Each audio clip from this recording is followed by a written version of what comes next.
Hello, everybody. This is Ethan Carpenter from the Distorted Entertainment Podcast. Just letting you know we aren't going to have any music at the moment. We explain later in the episode. So for now, if you're listening, please go on to Apple Podcasts and leave us a 5-star review. It'll help us out a lot, or reviews in general. And you can catch us on Facebook at facebook.com/distentpod. That's DISTENTPOD. Let's get into this podcast. Hello, everybody, and welcome to Distorted Entertainment, further proof that if any two idiots with a microphone get together, they can start a podcast. My name is Ethan Carpenter, and I'm joined by Mitchell Wade. Mitchell, how goes it? Hey, everybody. It goes pretty well. And by the way, we're not an idiot with one microphone, but two. Did I say one microphone? You did. Well, whatever. It was some off the top of the dome piece banter. So, welcome back, everybody. Thank you for tuning in. This episode, we're going to be going over a Aesop rock album and a Letters from the Colony record. But of course, we have some news to go over beforehand, as we have been doing. First of all, want to extend condolences to former Trivium bassist Brent Young's family and everything on that end. He was the bassist for the first Trivium record, and he has passed away at 37 years old. So my condolences to all of his loved ones and family. I was actually unaware that they had a record before Ascendancy, so that was kind of interesting. I went back and listened to a little bit of that based on researching all of that. Have you listened to that record, like the very first one? Yeah, I've listened to Trivium's entire discography. Gotcha. Yeah, like I said, I was completely unaware they had anything before Ascendancy, and it's on Spotify, so you would figure I would actually know that. But I'm just a poser, so I don't listen to anything, really. But, I mean, based on the quiz that we did last week, apparently I'm a poser too. Well, I guess 2 weeks ago. Indeed. No, everybody's a poser, so. All right. That was Christ. I'm already tired, dude. Dude, it's 6 and you took a nap. I'm exhausted all the time. I did a wedding videographer job yesterday, so Ooh. I had a lot of energy expulsion. By the end of the day, my feet were just absolutely killing me, but I got paid half up front, and I'm going to actually start working on that this week. So that'll be kind of cool. It's my second ever job doing a videography for a wedding, and that'll be kind of cool. But anyway, look at somebody using their degree. Oh yeah, barely. It's going to be fun. It was an indoor event, and it was really, really dark in there. There wasn't a lot of lighting, so I'm going to have to spend a lot of time cleaning up the footage and all of that. And but congratulations to the lovely couple. It was somebody that I knew in high school and hadn't really talked to for a while, so it was cool catching up with them. So, continuing on in metal news, I actually have some gaming news today, actually, as well. So that's going to be interesting here in a moment. I wanted to talk about. Actually, we'll start with you because I had you listen to it. We're just going to become a Corey Taylor related podcast if it keeps up with his every other week single release schedule. Considering we have. Every time we record, he releases a song like 3 days prior. So I'm not going to lie, Ethan. I didn't sign up for that. Well, I mean, we had to pivot. It's fine. It's only the very beginning of each episode. We got to talk about Corey Taylor, and then we go into our normal stuff. So, how was his newest single, whose name I can't even remember? Oh shit! I even had it pulled up, and I can't remember it now. Well, that probably tells you a little bit about it. It was kind of mediocre, in my opinion. Anything else? I didn't like it. It didn't.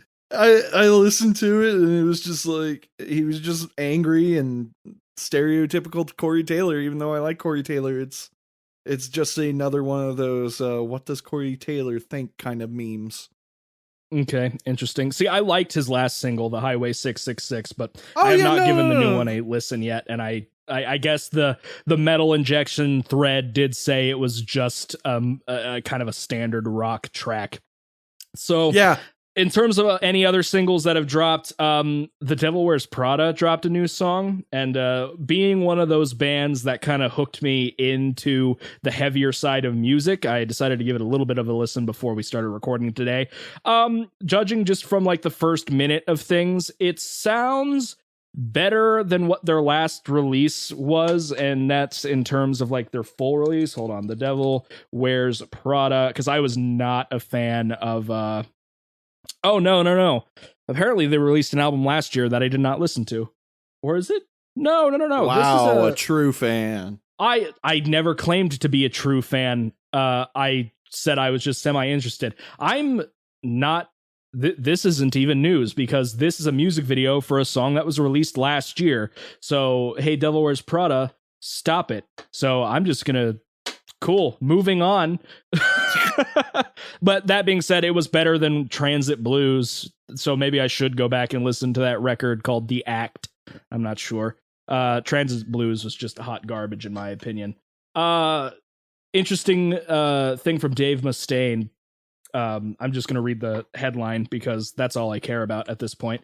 What do you think of this? Dave Mustaine thinks Guns N' Roses Slash is, quote, a little more technical than I am. Yeah, I guess. Really? I'm not I'm not super familiar with Slash's playing, because I've always even though I'm more of like a Metallica guy, I know that Mustaine is a way better guitar player than Kirk and James. So I guess it's a little weird that he's comparing himself to Slash, because between Megadeth and Guns N' Roses, I would definitely give the edge to Megadeth. Well, I wonder if he's more referring to like maybe Slash's solo work and stuff. Because yeah, in terms of Guns N' Roses, like there's nothing like super technical about it that I can think of off the top of my head. What do you say? Quote, I think you have that backwards, that Slash is actually a little more technical than I am, said Mustaine. We are playing, it was a very punkish metal kind of vibe. For me, I love the way I can pick up the guitar and say screw you to anybody with it. It's an art. A lot of people can't do that. A lot of people don't even know what that means. You have to completely command your guitar. There's great, powerful, beautiful players like Eric Johnson, and they just kind of adoringly caress their guitar. Me, I like to punch it in the stomach. I have no idea what he's even talking about. Yeah, no, not a clue. According to Guns N' Roses guitarist Slash in the foreword of the new Megadeth book, Rust in Peace, the inside story of the Megadeth masterpiece, he was once considered for the role of Megadeth's second guitarist. Then recently, during an interview with Metal Hammer, interviewer Clay Marshall pointed out that it might have been odd for Slash to join Megadeth, considering Mustaine's technical precision meshing with his loose fluidity. Mustaine then clarified with what I just said. I don't even know if that really makes sense, in my opinion. I don't really get what he's saying. I guess in terms of Rust in Peace, it was a very punkish metal kind of vibe, but like, I don't know. Maybe Dave Mustaine's just being modest. I don't think Dave Mustaine has ever been modest in his career, judging from what I've seen of him. Oh, I guess and Megadeth are working on a new album, which is expected out in 2021. I am cool, I guess. I wasn't huge into Dystopia. It was a okay record, but in terms of like the Big Four's most recent releases, I think the best was Anthrax's For All Kings, followed by Metallica's Hardwired, Dystopia, and then Repentless by Slayer, because I don't really like Slayer all that much. You can't say that. You're not allowed to say that. I can definitely say that. I cannot really. I like a couple of Slayer songs, but I'm not a big fan of Slayer. Also, I guess Deftones dropped a new album. I do not care. It's just what's on trending on Metal Injection. Are you a Deftones fan? I feel like I should be, because everyone around me that likes the same type of music I do is like creaming their pants over it, but I just it doesn't grab me. I've like been over at my friend's house. I go over there, or used to before Corona, about every other week, and we would listen to music, play some Magic Gathering, maybe a board game, play some video games. and he would have Deftones on in the background a lot, and I would just be like, whoa, what's this? And he's like, Deftones, and I'm like, okay, this is cool. And then like 10 seconds later, I'm like, I don't like this anymore. Yeah, that's been kind of my opinion of Deftones as well. I just, because my roommate Jake was into them, the drummer for my last band was into them, and I don't really get it, in my opinion. Maybe it's because I haven't sat down and like truly tried to dive into it, but I'm kind of indifferent. It could be one of those bands for me too, where it's like, it's not the right time for me to listen to it. So like, I didn't used to like Gojira or Opeth, because I was dumb. Really? Oh yeah, but like when I first started, not like first started, but like when I was getting into melodic death metal and everything, I was just like, this is stupid. I felt the same way about Lamb of God, but then a couple of like months or a year later, I was like, oh yeah, there's that band that I didn't like, and let's try it again. And then I would listen, and I'm like, what the fuck was wrong with me? That's how I felt with Meshuggah, because I just didn't like Meshuggah the first few times. Meshuggah was another. Okay, yeah. I gotta tell my Meshuggah story because I think it's hilarious. My friend Doug, who's like one of my closest friends, came over. I was still in college, so he came up to Indy. We were going to go see, I think, Lamb of God and Deaf Heaven. And he kept doing this really annoying thing, where we would have, I was blasting Lamb of God throughout the apartment, and he decided that the best way to sing Lamb of God and everything was, not to do growling, which he's really good at, but instead to sing it like Bob Dylan. And I feel like I would be good friends with this person. Yeah, you would probably like Doug a lot, but yeah, he was just like singing like Ruin. Now you've got something to die for. Yeah, thanks. You're bringing up bad memories. But at the same time, he was telling me about Meshuggah, which I had known before. I was like, yeah, man, I just don't get it. Like, it's really boring. And he like put on, I think he put on Kolos. Yeah, because their new record hadn't been out yet. And I was like, yeah, dude, this is boring. He's like, bob your head. And I was like, what? He's like, bob your head. I started doing it. I was like, whoa, this is really good, man. I don't know what it was. Like, see, I really don't. That is a definitely a strange story. My how I got into Meshuggah was also related to Kolos. But like when I first listened, I listened to Bleed, I wasn't really into it. It's the same thing for like 7 minutes, whatever. And then I listened to Break Those Bones, which is kind of same story, really, really just slow and chuggy. And then but it's so good. It is great. And then I listened to I Am Colossus, when that's the song that actually broke me into them. So that's kind of like the I think it was the line, I, the great Leviathan, insatiable Colossus. That's what kind of like broke me into them. So I'm like, awesome, I get it now. It's always cool when you find that song that finally breaks you into a band. Also for me was like Black Dahlia. Of course I liked, What a Horrible Night, but for Black Dahlia, when I finally listened to Nightbringers, the opener, Widowmaker, that's what finally broke me into them. So it's cool when you can finally start appreciating a band a little bit more, especially when you're like, I should like this, but I just don't understand why I don't. Yeah, and like Gojira for me, it was like Vacuity and Backbone were like my two. And Lotus Eater by Opeth was like, before I had listened to like some Opeth stuff, and then I heard Lotus Eater and I was like, oh, this is fucking wild. What record is that? Is that Watershed? That is Watershed. Yeah, I think it's the song right after Heir Apparent, isn't it? It is. It's the third track. Yep. Cool. And it starts out with the humming. Yeah. I need to actually like sit down and listen to a full Opeth record. Blackwater Park. Yes, I know. But I figure you're gonna give me that at some point, so I don't want to like ruin your list. See, well, that's the thing. It's like I definitely have records where I'm like, this should be something they listens to, but at the same time, I'm like, I want to give you things that like you've never heard of, like Letters from the Colony or Winter Horde. Well, Yeah. funnily enough, I was doing research for the record I was going to give you today. And I was talking to my brother-in-law because he knows this band a lot. So I was saying, what would you recommend?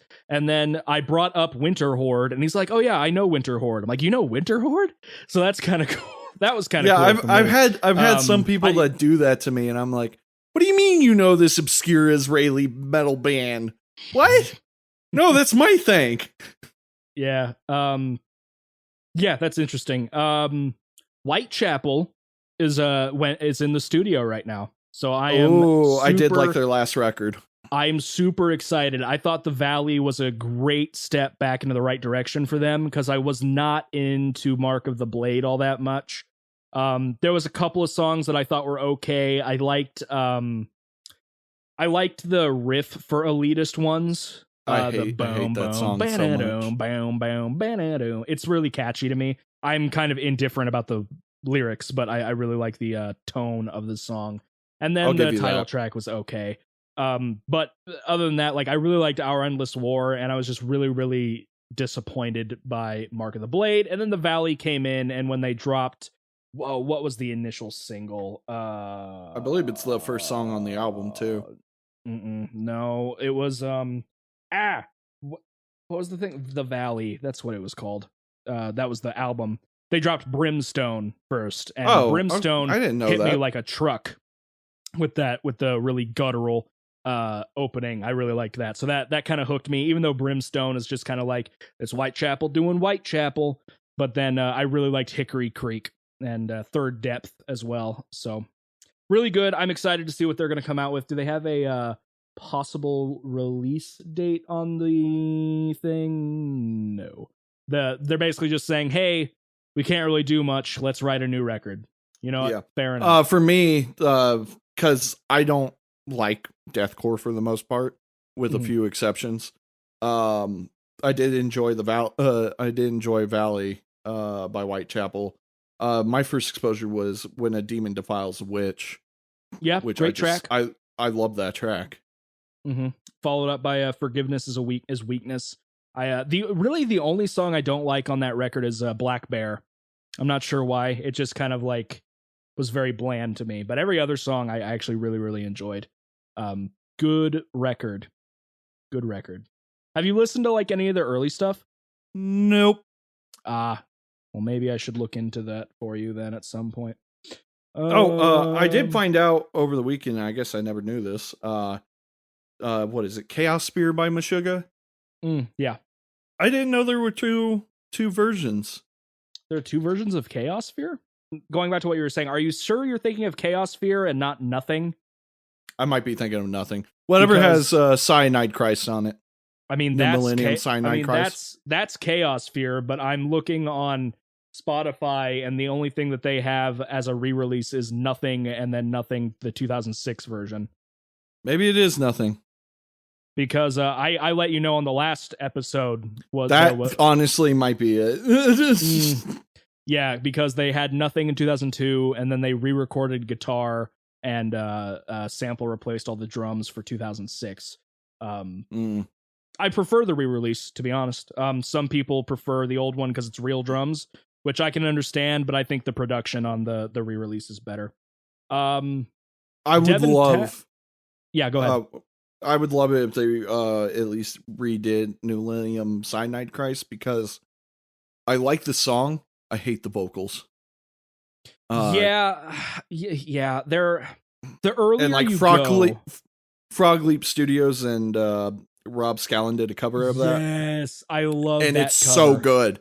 It's such a good cover, especially when Rob's playing it on a shovel. Exactly. So yeah, the earlier you go into Meshuggah's discography, the weaker the vocals get. But if they redid New Millennium Cyanide Christ, it would be a lot slower. See, I would like it to stay the speed. I just want the vocals to change and be more growly. Okay, hold on. There is a reloaded version of Chaos Sphere on Spotify, but it's not different. It just has Chaos Sphere, and then it has all of another release on it as well. It has the True Human Design EP on there, okay. which is just a demo version of a song, and then not one, not two, but 5 versions of Future Breed Machine. Damn. One including called the Campfire version. What's the one? They have like one album that's like an entire song that people want them to play live, and then they yeah, well, when they had that big Meshuggah LP collection that they dropped a number of years ago, they had a studio playthrough of and I've never checked to see if it's been uploaded anywhere. Devin Townsend announces Rarity's live stream for Halloween. Oh yeah. So that's kind of going to be kind of cool. Quarantine concert number 5. He's just going to. It's kind of what he's just going to be playing requests essentially, which is kind of cool. Yeah, kind of cool.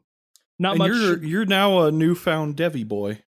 Yes, I've been listening to a lot of Devin Townsend. I haven't the only full record I've listened to so far is Strapping Young Lad's first one, Heavy as a Really Heavy Thing, which is the greatest title in existence. But I enjoy that, so I thought that was kind of cool to bring up. We already talked about the X Trivium bassist, and last 2 things I have on metal. We'll just kind of breeze through this because we've been on it for a minute. Metallica, Tool, and Slipknot nominated for Billboard Music Awards. Oh, I didn't know that. Yes, the awards will be broadcast on October 14th, live from the Dolby Theater in Los Angeles, California. We'll feature the aforementioned artists in the following categories. Top Touring Artist, Elton John, Metallica, Pink, The Rolling Stones, and Ed Sheeran. I didn't realize the Rolling Stones were still alive.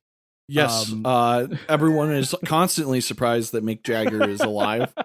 Well, no, not even Mick Jagger. What's his name? Keith Richards. Oh yeah, Keith Richards. Yeah, Keith Richards. I'm pretty sure he died 15 years ago, and nobody told him. That's top touring artists. Top rock artists. I hate Imagine Dragons, gross. Panic at the Disco, I like Panic at the Disco. Tame Impala, never listened to them. Tool, and 21 Pilots. Why is Tool constantly thrown into rock? I mean, I don't know if I would call them metal. They're this is a debate. This is a debate alternative. They're alternative. I feel like they can be labeled as either, because a lot of their softer songs could be more rock, and then their heavier songs can be more metal. And I don't like Tool. I know you don't like Tool. I like some Tool. I just don't really I don't get the hype. And I think Maynard is just a bad person. I like Maynard as a vocalist. I don't like Maynard as a person. I don't really think I like him as a vocalist. He just kind of does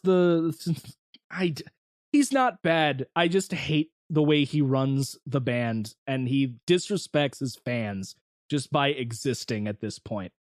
We've had an album done for 10 years, and it's exactly the same as their last record. That's funny, because I liked their last record. I wasn't a fan of this record. That's because it's the same thing. It didn't bring anything new to the table. I just other than the title Chocolate Chip Trip, that's fun, but otherwise, top rock tour: Elton John, Metallica, Rolling Stones. Essentially the last thing, except without Pink and Ed Sheeran. And then top rock album: The Lumineers. I can't tell if that's supposed to be ill or 3, because I think it's 3, because it's 3 italicized eyes. Slipknot, We Are Not Your Kind. That record was okay. Tame Impala, again, I don't know them. Tool, Fear Inoculum. And then Vampire Weekend, Father of the Bride. I've never listened to Vampire Weekend. I know people make fun of Vampire Weekend, but I have never listened to Vampire Weekend. You good now? Chris Fenn's lawsuit against Slipknot is in mediation. Settlement likely imminent. I forgot that Chris. First of all, I forgot that Chris Fenn was kicked out of Slipknot. Or what? Yeah, I did too. Yes, he was dismissed from the band last year, and then then forgot that he was suing Slipknot. Is that the nose guy? That's the nose guy, right? Yes, it's Nose Man. And Chris Fenn was an original member. I'm pretty sure he was in there since MFKR. Now it looks like the lawsuit has reached its final destination, mediation, where the two sides present their case to a third party that helps them reach a settlement.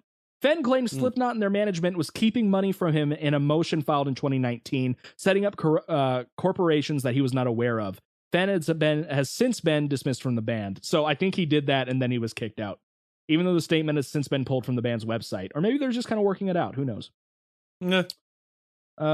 But something tells me Corey Taylor and Clown are not going to let Fenn get away with that. So, as much as I enjoy Slipknot, Corey and whatever Clown's real name is, now that's gonna bug me. Sean Cran, yeah, definitely have really big egos. So we'll see how that goes in the future. Do I really even want to go through this Loudwire article? Come on, it'll be fun. Fair enough. So let's just go through this. We'll give a yay or nay. We're not gonna do like a test like we did on the last episode. Dear God, please no. And well, you already looked through some of them, so it wouldn't really even work. And if there's something really interesting, we can have a small discussion about it. So Loudwire, we talked about on the last episode. They put out a top albums from 40 different subgenres. I think it was largely very but it was a fun thing to go through just to see what Loudwire would have picked. Now they released a article called the 66 Best Metal Songs of the 21st Century, starting from year 2000 up through last year. Yes. Yeah. Starting off, Children of Bodom, Every Time I Die. I've never listened to this song. Cool. Disturbs, Down with the Sickness. I don't even think that song is the best song on The Sickness. And now, it is the most well-known Disturbed song. Yeah, absolutely. Which, honestly, 90% of the time, I think that's what these lists actually do. Yeah, most like. I mean, I think these are more like singles than anything. And in that case, yeah, I'm not sure what the singles were when they first dropped this album, but songs that I think are even better than Down with the Sickness from the Sickness. I like Violence Fetish. I liked Meaning of Life. Voices is a good song. The Game is okay. Stupefy is really, really good. And I don't remember. I might have to re-listen to The Sickness, or at least some of them, because I don't remember the song Fear. I don't remember Numb, Want, Conflict. I like Shout 2000. I think that one's okay. And then wow, I have really forgotten this album because I'm not recognizing any of these names. Mm-hmm. And then Dropping Plates. I know that one just because it's very new metal. Oh, never mind. I was looking at it wrong. How is Down? I thought Down with the Sickness didn't have an explicit tag. I was like, that doesn't seem right. Yeah, there's an entire section in one song. That's the one thing I don't even really like about that song. The whole breakaway where he's just screaming about his mom. It just gets too much at this point. I'm not in high school anymore. I didn't even like it in high school. I was an edgy kid, so I liked it in high school. I was like, I don't like my parents. So for me, Down with the Sickness being on the list, that's a thumbs down. Iron Maiden's The Wicker Man. I actually don't know this song. Yeah, same. Okay. I have never listened to any song by the band Him. Neither have I. All right. In Flames. I don't know this one, but you do. It's Pinball Map. I think that's a decent one, especially for 2000s. Probably not my choice, but I get it. It's a good song. It's catchy. I've heard that Clayman is like their go-to record. I would say so, but anyway. But yeah, but I mean, you talk to In Flames fans, and everyone's like, they were good up until this one. No, this one, not this one. Well, and it's like some people are really. Even like, yes, but it's like hilarious to listen to it from In Flames fans because no one even comes close to point. I've heard people say Horacle was their last good album, which was like their third. Did yeah. you listen to the re-release of Clayman? Apparently they re-recorded it. I listened to the Master? like the redoing. I listened to the Pinball Map, the new version. They add a lot more synth. And gotcha. I guess I'm talking about they have an EP called Clayman 2020. Yeah. And no, they re-released it, and it's definitely more the new sound, which I don't like. And that's unfortunate. Where would you say that In Flames started falling away? Because I've heard people are really into In Flames, and then I've heard people just like In Flames sucks, especially now, or something like that. This is a little bit hard for me to say, just because part of it's nostalgia. I really liked them up until Sounds of a Playground Fading. That was the last album I really liked. That was also the album that I first saw them in concert for. Okay. And like I had tons of memories of like my friends and I driving through Bloomington blasting that album after it came out and like singing along and all that shit like dumb 16, 17-year-olds do. But Come Clarity's what got me in there. That was a really good album. But they definitely like start doing the more hammy, weird move into a new sound starting at like Come Clarity. It really just comes down to like what kind of sound you like, because they definitely change from like album to album, because their original songs were way more traditional melodic death metal on par with At the Gates, because they're one of the like founding bands of melodic death metal. Fun fact, the lead singer of Dark Tranquillity actually was the singer for the very first In Flames record. The Lunar Strain? Yes. Okay. A lot of people make this claim that there's no original band members because Michael Stanne of Dark Tranquillity left the band after that. But I read into it more, and he was just commissioned to do the vocals for that.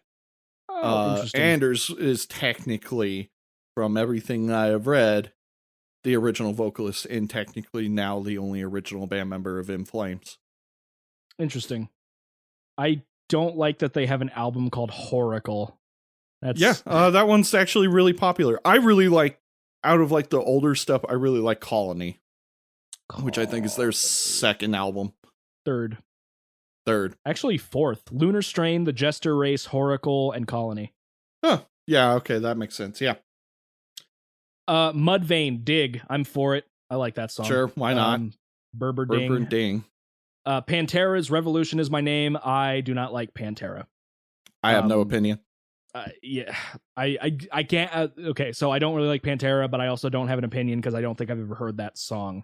For me, it's just I like Pantera. Hiccup to an extent, but I don't know that album or song. We talked about this band briefly on the last episode. Converge's Concubine, but neither of us know it. Creator's Violent Revolution. I've never heard that song. No opinion. Blackwater Park by Opeth. I haven't heard obvious. it, but like obvious, yeah. Pig Destroyers, Piss Angel. I've been getting into Pig Destroyer, but I have not heard this song. I know the album Prowler in the Yard, but I have not listened to it yet. So, but I can't imagine how much I'm going to like a song called Piss Angel. Slayer's Disciple. Oddly enough, one of the few Slayer songs I actually do like. So I'm for it. I don't know. It's weird, like, because a lot of the songs that I like from Slayer are some of their more anti-religious songs. So it's weird that those are the ones that I like instead of like their other tracks. Thumbs up for me. I like Slayer's Disciple from God Hates Us All. No opinion. No opinion? Okay, fair enough. Chop Suey, sure. Yeah, I mean, obvious. Lateralus, sure. I like that song, and in fact, that's one of the first Tool. That's one of the only Tool records I own and have listened all the way through. So, and it's got the Fibonacci sequence, bro. It's got the Fibonacci sequence, man. I mean, yeah, I like Lateralis, the song, the album. Well, I mean, it has some of their iconic. It has a Schism, and Parable and Parabola. Yeah. No, I'm not saying like it's bad. I personally think the album, this might, upset some people, but I think it's too long. Really, you're the one that's going to the Funeral Doom fan thinks the record is too long. Excuse me. I like one Funeral Doom band.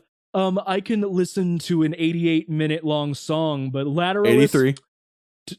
Shut up. But Lateralis too long for me. So when I say it's too long, what I mean is not that it's too long in length. It's that it's too long of an album for the sound they're generating. Like, yeah, I got you. It feels like it's dragging. Yeah, I'm just giving you. Yeah. You fucking hate me. I got it. It's cool. I do. The only reason I do this is because we can fight with each other. Really, we actually haven't fought all that much. It might change today, but it's fine. No. No, I'm kidding. I actually meant like you. I don't know how you're going to feel about the album I gave you. Don't tell me anything. Anyway, Lateralis, thumbs up for me. Hatebreed, I've never listened to them. Have I? I was actually surprised. I was surprised it was that song. I'm not saying it's a bad song to choose for Hatebreed. I don't like Hatebreed, but I did get to know them for a second. I figured it would have been Destroy Everything. Yep, and their choice was I Will Be Heard. I've never listened to it. For some reason, I always get, and it's weird because they are not the same band. I get Hatebreed confused with Hell Yeah all the time. Yeah, it's not even close. It's not even. Isn't Hell Yeah the band that Vinnie Paul made after? Yeah. And it's weird because and Even Stranger, for some reason, I always got Hatebreed, Hell Yeah, and In Flames confused. Which makes no fucking sense. It makes absolutely no sense. But at least with Hell Yeah and In Flames, they both involve some kind of fire, I guess, and being in fire. Well, Hatebreed's logo has fire in it. Oh man, yeah, that must be it. You're right. They are the same. I was wrong. It's the same exact band. Korn's Here to Stay. I've never listened to it. I guess when did the Freak on the Leash come out? Was that the 90s? Ooh, that's a good question. Hold on. Korn. I think, I feel like that was probably on their first or second record. It was definitely. Ooh. I'd never known that. They did an MTV Unplugged. That's really interesting. Oh, I did know that, actually. I did know that. Where did Freak on the Leash come out? Feeling like a freak on a leash. Yeah, it was 98. But this one was from 2002. I've never even heard of this record, The Untouchables. Interesting. I'm not a Korn fan, opinion. So. I like some Korn songs. Lacuna Coil, Heaven's a Lie. I used to listen to Lacuna Coil, and by used to listen, I legally had all their albums at the time and never actually delved into them because I heard 2 songs and was like, it's all right. I don't have a craving for this. Yeah, and then they're no longer in my library. Never really got into them. Have you listened to Heaven's a Lie? I could not tell you. All right, never mind. No opinion. As I Lay Dying, 94 hours. I have listened to a little bit of As I Lay Dying, but I never really got into them. And then when their singer tried to kill his wife, I was kind of like, that's cool. I'm fine. I don't really have any desire to listen to it. Although is the song 94 hours long? Are you making a joke? I could be making a joke. I'm just going to. Is it? Because if it's not, it's false advertisement. Yes, hilarious. The song is probably about something like that. It's only 3 minutes long. False advertisement. Yeah. The only song I've listened to by As I Lay Dying that I really liked was called The Sound of Truth. And it had a really cool intro lead part. It's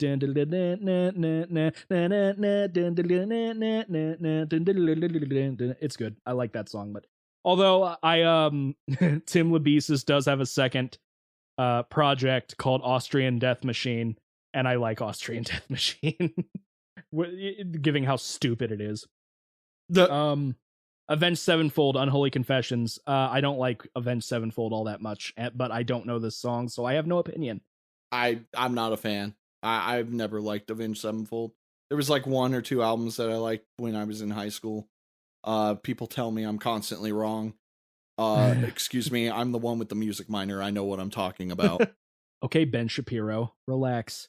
When it comes to Avenged Sevenfold, I really like a couple of songs off of their album called The Stage, but other than that, I'm not a huge fan. If you are ever curious, check out the song Goddamn. I do like that song. But otherwise, I can take them or leave them. I don't like Dimmu Borgir, Progenies of the Great Apocalypse, so I have no opinion on that song. I just don't like that band. I keep meaning check them out because, symphonic, black metal, possibly not Nazis. Yeah. Typo Negative, we kind of talked about them in the last episode. I'm not a big fan, so I don't really know anything about the song I Don't Want to Be Me. But it sounds like if you take that title, it could just be a Backstreet Boys song. So maybe it's great. Who knows? You know what's funny is before you mentioned the Backstreet Boys, I actually in my head sung that as the I Want It That Way. I don't want to be me. Yeah. That is not how that goes. Killswitch Engage, End of Heartache. I've never listened to this song. I'll agree with that. Personally, I really like the cover of Holy Diver. Yeah, it is a really good cover. It's a good cover, but I feel like it's a little played out at this point. Because like, especially when they did the Ronnie James Dio, That Was Just Your Life collection. I feel like if you wanted to have Killswitch on there, maybe have them do a different song and let somebody else do Holy Diver instead of just rehashing the Holy Diver cover. But that's just me. I don't like Mastodon. So Blood and Thunder, I actually know that song. Thumbs down. Not big. Not big into it. I don't care about you. Yeah, no, I could see that. It's not my favorite song by them. I would have chosen like Oblivion, but definitely their Moby Dick album is their like most well-known and popular album because it's a metal album about Moby Dick. Yeah, I'll say the cover's pretty cool, and I like the name Leviathan. But otherwise, I've heard Blood and Thunder. The first time I heard it, I think it was on Guitar Hero 6 or something like that. I just couldn't get into it. I'm like, ugh, whatever. And you even tried to give Crack the Sky a chance, and you were just like, nope, not for me. And I figured I couldn't get past the first song. I'm like, I can't do it. Hurts. I'm sorry. Maybe one day I'll give it another shot, but I just can't. From my experiences, I just can't get into Mastodon at this time. Necrophagist, Stab Wound. Sure. I'm kind of over Necrophagist, but they have their place in metal history. They'll come out with a new album eventually. No, they won't. They will not come out. They're dead. They are dead. No. Quit wishing for it, fans. They're dead. I've never listened to Nemo, My Nightwish, but I'm sure that you have. Yes, so. No. That's that. Okay, Nightwish has a bunch of bangers, but yeah, I'll take that. Also, on top of the Necrophagist thing of hoping something will happen that will never happen, Opeth will growl again. Between those two, I think it is way more likely that Opeth will growl again before Necrophagist comes out with a new album. At least Michael Ockerfeldt still does death metal songs live. Yes. So, yes. Yeah. And here's the thing, I'd be cool with it, but like, I haven't really tried listening to their prog rock stuff, but I'm also not really a prog rock fan, so I don't know if I'd get into it or not. Duality by Slipknot, sure, I'm for it. Okay. Nemesis by Arch Enemy, sure, I'm for it. That's one of the, here's no issues here. Here's where I have some deliberation because I've actually started listening to this band a little bit. Bullet for My Valentine, Tears Don't Fall. I don't like this song. When I say I've started listening to Bullet for My Valentine, I mean I started listening to like 2 songs because I like them ironically, kind of. Gross. I like You Want a Battle, Here's a War, and no, what's it called? Waking the Demon? No, that's not what it's called. It's their most popular song, the Your Betrayal. Yes. Okay. Thumbs down on Tears Don't Fall. I know it's I a mean, meme. I don't like it. Yeah, I mean, I hate that song, but let's be honest, that is definitely their most popular one. Tears Don't Or Fall? at least No. not most popular, most well known.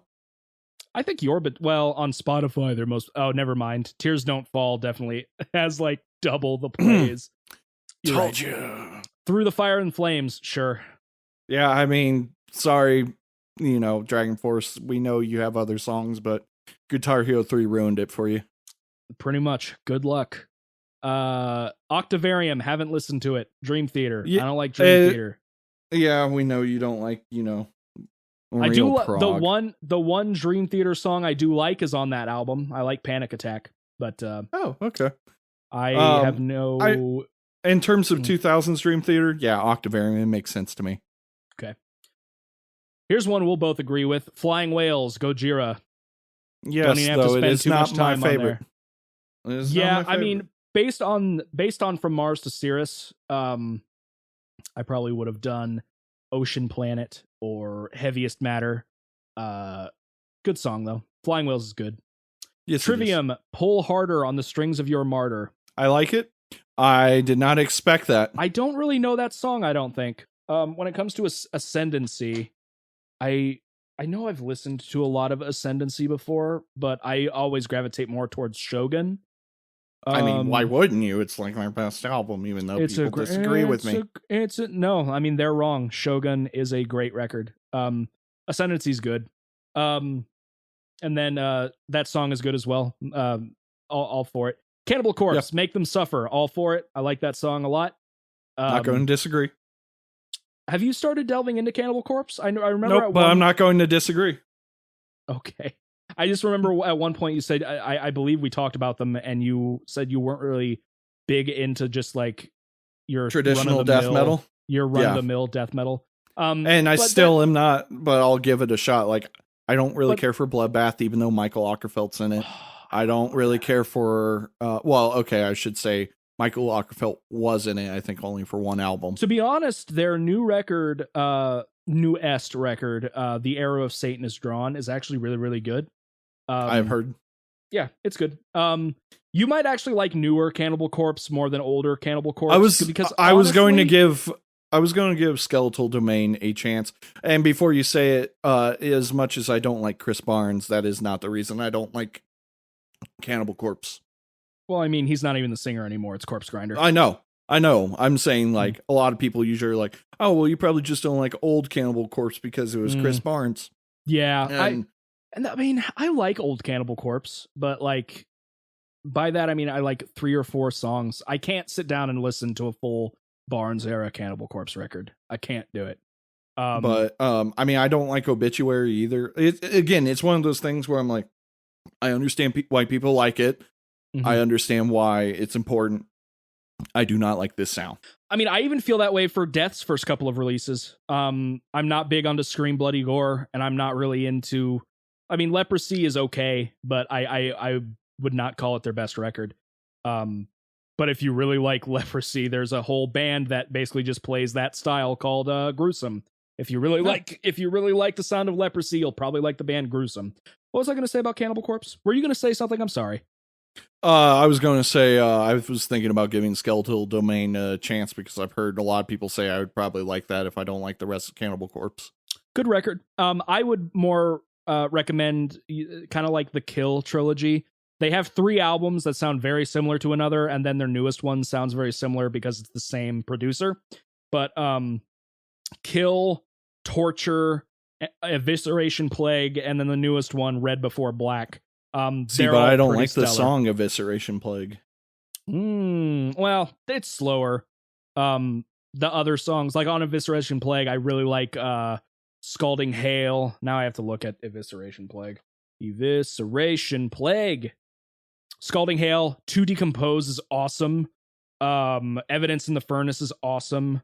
Shatter Their Bones is okay. And then Skewered from Ear to Eye is pretty good. But Kill is a really, really good record. Torture is a really, really good record. Skeletal Domain was my first new Cannibal Corpse album. I got to pre-order it at Mayhem when they played there.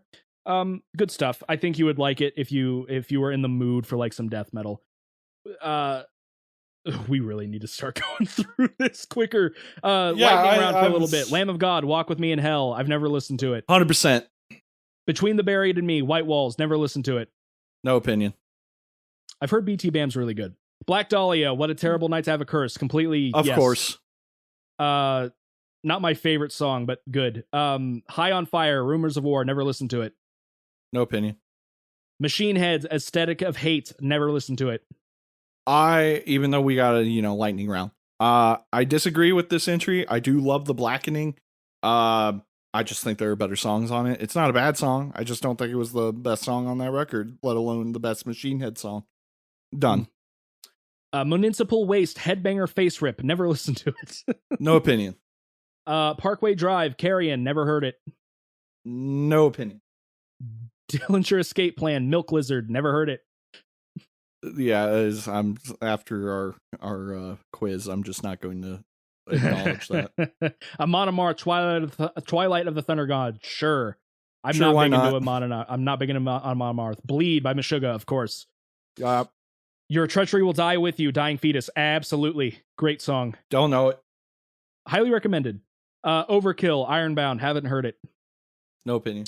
Suicide Silence, You Only Live Once. Sure. Not even the best song on that record, but whatever. I don't like them. That's the song that's the album I started getting into them with, but I prefer kind of their later stuff to be. Now, I did see them live at Mayhem Fest 2011, and that was still so when you Mitch got to see Luker him with was in. Mitch? Yeah. Okay. Yeah, that's kind of cool. And yeah, it was good. My chest hurt. I don't think a 14-year-old's chest should hurt. I was also dropped on my neck because of two neo-Nazis. I'm sorry. What black metal was playing there? None. It was just, good old Indiana. Yeah, good old Indiana. When I was young and not, big and fat and whatever I am now, I used to crowd surf and mosh a lot. And I did that like 20 times at Mayhem, and it just so happened that the last time I did it, I was like halfway through the crowd and there were just two bald neo-Nazi men who refused to grab me and let me fall on my neck. Yeah, screw those guys. Yep. Oh, and the reason my chest hurt was because the bass was fucking cranked. Like they Fair just enough. like had it, Well, and like I felt my sternum like vibrating. And this think is a an lot of their outdoor sound comes concert. from it. Yeah. Cattle Decapitations, Forced Gender Reassignment. Absolutely. Great song. I'm not going to delve into that one. I've never watched the music video. Yeah, that's why I'm not diving into it. Yeah. I have no interest in watching the music video. The song just kind of slaps from an instrumental and vocal standpoint. Here's one I actually haven't listened to, but I'll agree just because it's him. Devin Townsend's Kingdom, both 2000 and 2012. I didn't know Kingdom was a re-release. Mm-hmm. Oh, because I've only listened to 2012. Yep, he has another version on 2000's Physicist. Every Time I Die, Underwater Bimbos from Outer Space. I'm just gonna say no, just because I don't know. No, with a title like that, I'm good. Here's one that's gonna be a little divisive. Bring Me the Horizon's Shadow Moses. I'm for it. I like that song. It's the only song I know from that album. This is Sempiternal. It also has one of my favorite misheard lyrics of This is Sandpit Turtle. So Carcass, Unfit for Human Consumption. Sure. Why not? Baby Metal, Gimme Chocolate. I'm for it. I know that I disagree. Yeah, I like that song. I don't think it's their best, but I like that song. Go ahead. To be fair, I disagree, not because why everyone hates Baby Metal, because whatever, you do you. I just don't like that song, but I think they have better songs that what was it? It was Some Resistance I was telling you about, which is just sounds like a fucking anime opening scene, and I'm all for that. Like, are you saying that their music in general doesn't sound like an anime opening? Yeah, but this one gives me immediate Attack on Titan vibes, and I'm like, okay, yeah, okay, that slaps. Why isn't Baby Metal doing that? I don't like that anime. Anyway, that's fair. Behemoth, Oh Father, Oh Satan, Oh Son. I've never listened to it. Are you serious? I've never listened to Behemoth. Okay. Like, I'm not a Behemoth fan, but like that album's pretty good. I've heard it's good. And Avatar, hail the. Go ahead. I'm sorry. And you know, a certain someone from college loves that song. Joey? Yeah. I mean, my old band liked that song a lot. I remember, I believe one of the guitarists sent me, like, he got the stems for it and did a test mix, but I don't remember anything about it. Gotcha. Avatar, Hail the Apocalypse. Never heard it. Need to listen to Avatar, but I haven't heard it. I'm not going to give Ghost the time of day. Ginger. Well, I'm kind of wait. Okay, hold on. I kind of want to know what Ghost song it is. Gloryhammer. Fuck off. I hate Ghost. Now, have I ever listened to Ghost? No, I just have no interest in it. Ginger, Pisces, sure. Of course. Megadeth's Dystopia. No. Pass. Metallica's Moth into Flame. Actually, yes, and it's not because I'm a Metallica fanboy. That song actually does slap. I think it's a pretty good song. It's got a super cool hook. I actually even liked the version they did with Lady Gaga live. I thought it was pretty good. Especially the part where James throws his guitar off stage. I forgot about that. Oh, Papa Hetfield was mad. I don't like Body Count. No Lives Matter. I'm past. That's just a bad song in general.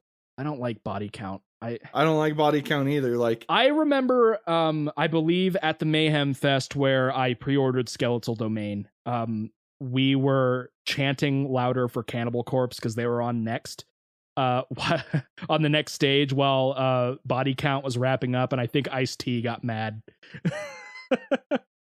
He should have understood. It's Cannibal Corpse. Yeah. Code Orange Forever. I haven't listened to it. I've heard Code Orange is really good. I listened to a little bit of their new album. It's okay.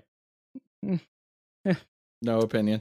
Power Trips, Executioner's Tax, Swing of the Axe. Never heard of it. Everyone loves that album. I personally don't like the sound. We had this discussion in our first talk because the singer had passed away. Yes. It's that kind of like traditional thrash sound that everyone loves when you're into that type of music, and I'm just not. But I mean, anyone that I talk to that likes thrash, just like exclamation points, 10 out of 10, 5 stars on that album. Right. So you might want to give Power Trip a check. I might check it out. I believe this is pronounced as Scar Lord. I don't know. Heart Attack. I've never heard of it. Never heard of it. Zeal and Ardor, Devil is Fine. I've never heard of it. Have you? What was it again? Zeal and Ardor, Devil is Fine. Nah, that doesn't even sound familiar. What's this blurb? Ugh. Zeal and Ardor sprouted as the newest branch of metal's family tree in late 2016, blending African slave spirituals with traditional blues and black metal. The soulful approach... I'm kind of curious now. Yeah, it's just 4chan is mentioned, so I don't know where this is going. The soulful approach of Manuel Gagnon instantly captivated music lovers looking for a new beat, and it all began with a racist joke on 4chan. Devil is Fine just brushes past the black metal realm using drone-like backdrop of tremolo picking, while satanic lyrics and experimental percussion are pushed to the forefront. Few accomplishments during the 2010s can stand shoulder to shoulder with the creative feat of Devil is Fine. Interesting. I don't know how to feel about that. I might listen to it. It sounds interesting. Judas Priest's Lightning Strike. I'm for it, although I think Firepower is a better song. Firepower came out last year? 2018. 2018. Firepower was a great record. For mid 60s, Rob Halford is still kicking it. Yes, Firepower, I would have rather that song, the title track, be there, but Lightning Strike is good. Rammstein's Deutschland, never heard it.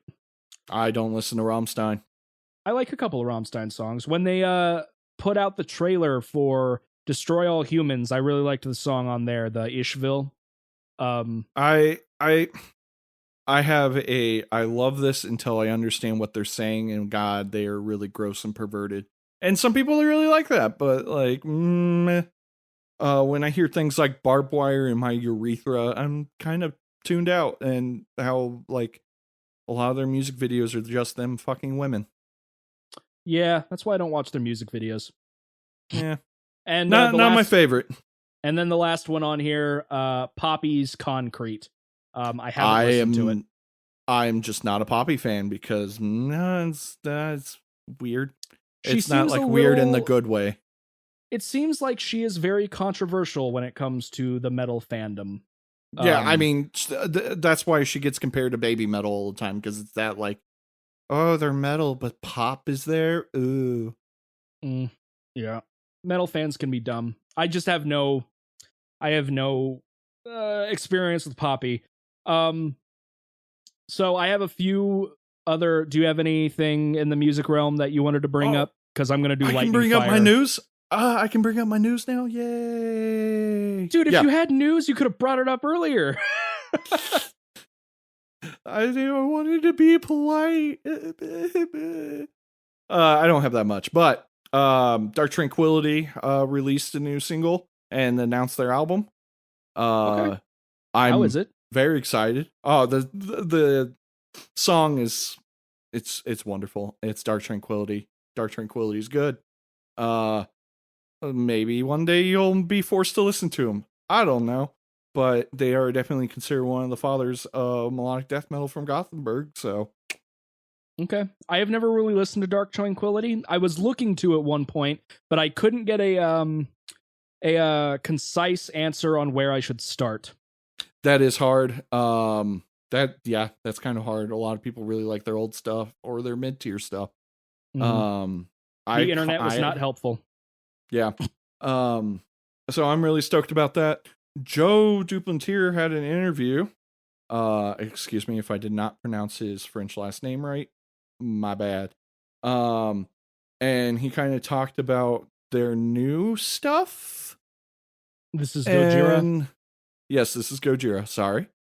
I don't know how to feel about it, because he was saying how he's really enjoying the more rock sound and showing that more like frail, innocent side. I'm like, no, I want crush. Crush me beneath the weight. Step on me, daddy. Yeah, pretty much. I mean, don't get me wrong. I like Magma. I like the new track. I'm sure I'll like their new album, unless they like really do something that I'm just like, dude, why? But I mean, it kind of came up. It kind of came up in one of our last episodes where like I posited the chance of them kind of doing an Opeth and kind of going more for a soft route. I would prefer like another From Mars to Sirius crushing type record, but you know, for my first like new Gojira record, I'm sure I'll be into it. I don't know. I mean, at least with Magma, they at least showed that they're still doing that stuff. It's just not to the same extent. And I'm all for bands like, you know, following what they want to do, and like everyone was freaking out. Yeah. Yeah, everyone everyone was freaking out about Opeth, and don't get me wrong, like I wasn't a huge Heritage fan. I really like Pale Communion. These are the prog rock albums, by the way. And yeah, do I miss, you know, Blackwater Park era? I almost said Gojira. Blackwater Park Opeth. Yeah, absolutely. Those growls were freaking phenomenal, and the music writing was superb. But you know, Michael's like, I don't feel I can do anything else with this, and I want to move on to a different thing. And I would rather him do that than write something that, one, he was not proud of, but two, possibly would even be mediocre. So, I mean, their prog rock stuff is good. It's just not, you know, the same Opeth that a lot of people fell in love with. So, aside from Dark Tranquillity, Mastodon, Revocation, and Death Clock members released a cover of Megadeth's Holy Wars. I sent that to you. To it yet. Yeah, I didn't listen to it. I sent it to my old guitar teacher. I really like it. I mean, Revocation is their guitar player is very it's well known for being Revocation. amazing. It's Revocation. It's Go to Hell, Ethan. I like Revocation a bit. I got to see them live a couple of times. Lucky. Apparently, they have really bad luck when it comes to playing live. Oh, apparently, their stuff just dies constantly. rough. Yeah, Revocation's cool. Is the cover like regular singing or is it death metal-y? It's Mastodon. It's what Troy does, which is kind of raspy singing. I would say it fits in the thrash a bit. That's the thing that I always wondered about you and listening to Mastodon is like some of it the vocals that you don't like, because there are definitely 3 different vocalists. There are 3 different vocalists. The one of the guitar players, the bass player, and the drummer all do singing. They all have different voices. Here's the thing. It's been such a long time since I've tried to crack into Mastodon, so I don't remember. Other than that, I'll do a quick what have I been listening to? That's after the record, my dude. Is it? I don't remember our plan. It's okay if you want to do it now. You're the man with the plan, Stan. I'm the one. Yeah, I'm the one that runs this show. No, eventually you're gonna have fun when I make you do the intro one of these days. It'll never happen. Don't you do that to me. Don't you lie to me like that. Episode 4, Mitchell will be doing the intro. Some rapid. So we're not just music related on this podcast, even though we're primarily music related. Have some gaming news. Some interesting stuff, some funny stuff, and some stupid stuff. Let's go with stupid first. Hey, Mitch, did you know that whoever's in charge of naming Xbox's consoles needs to be fired?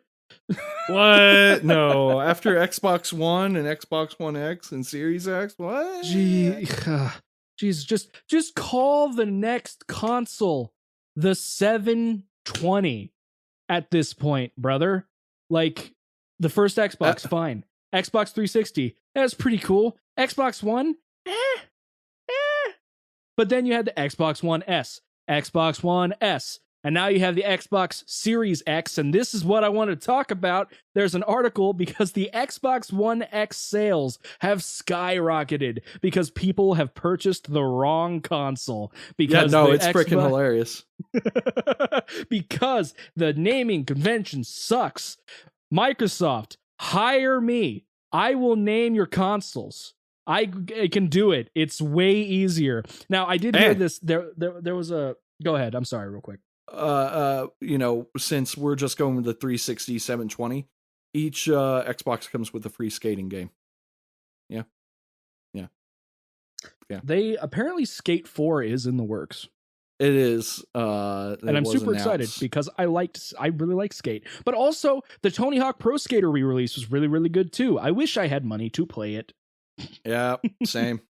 PlayStation, Sony, they got it down pat. 1, 2, 3, 4, and 5.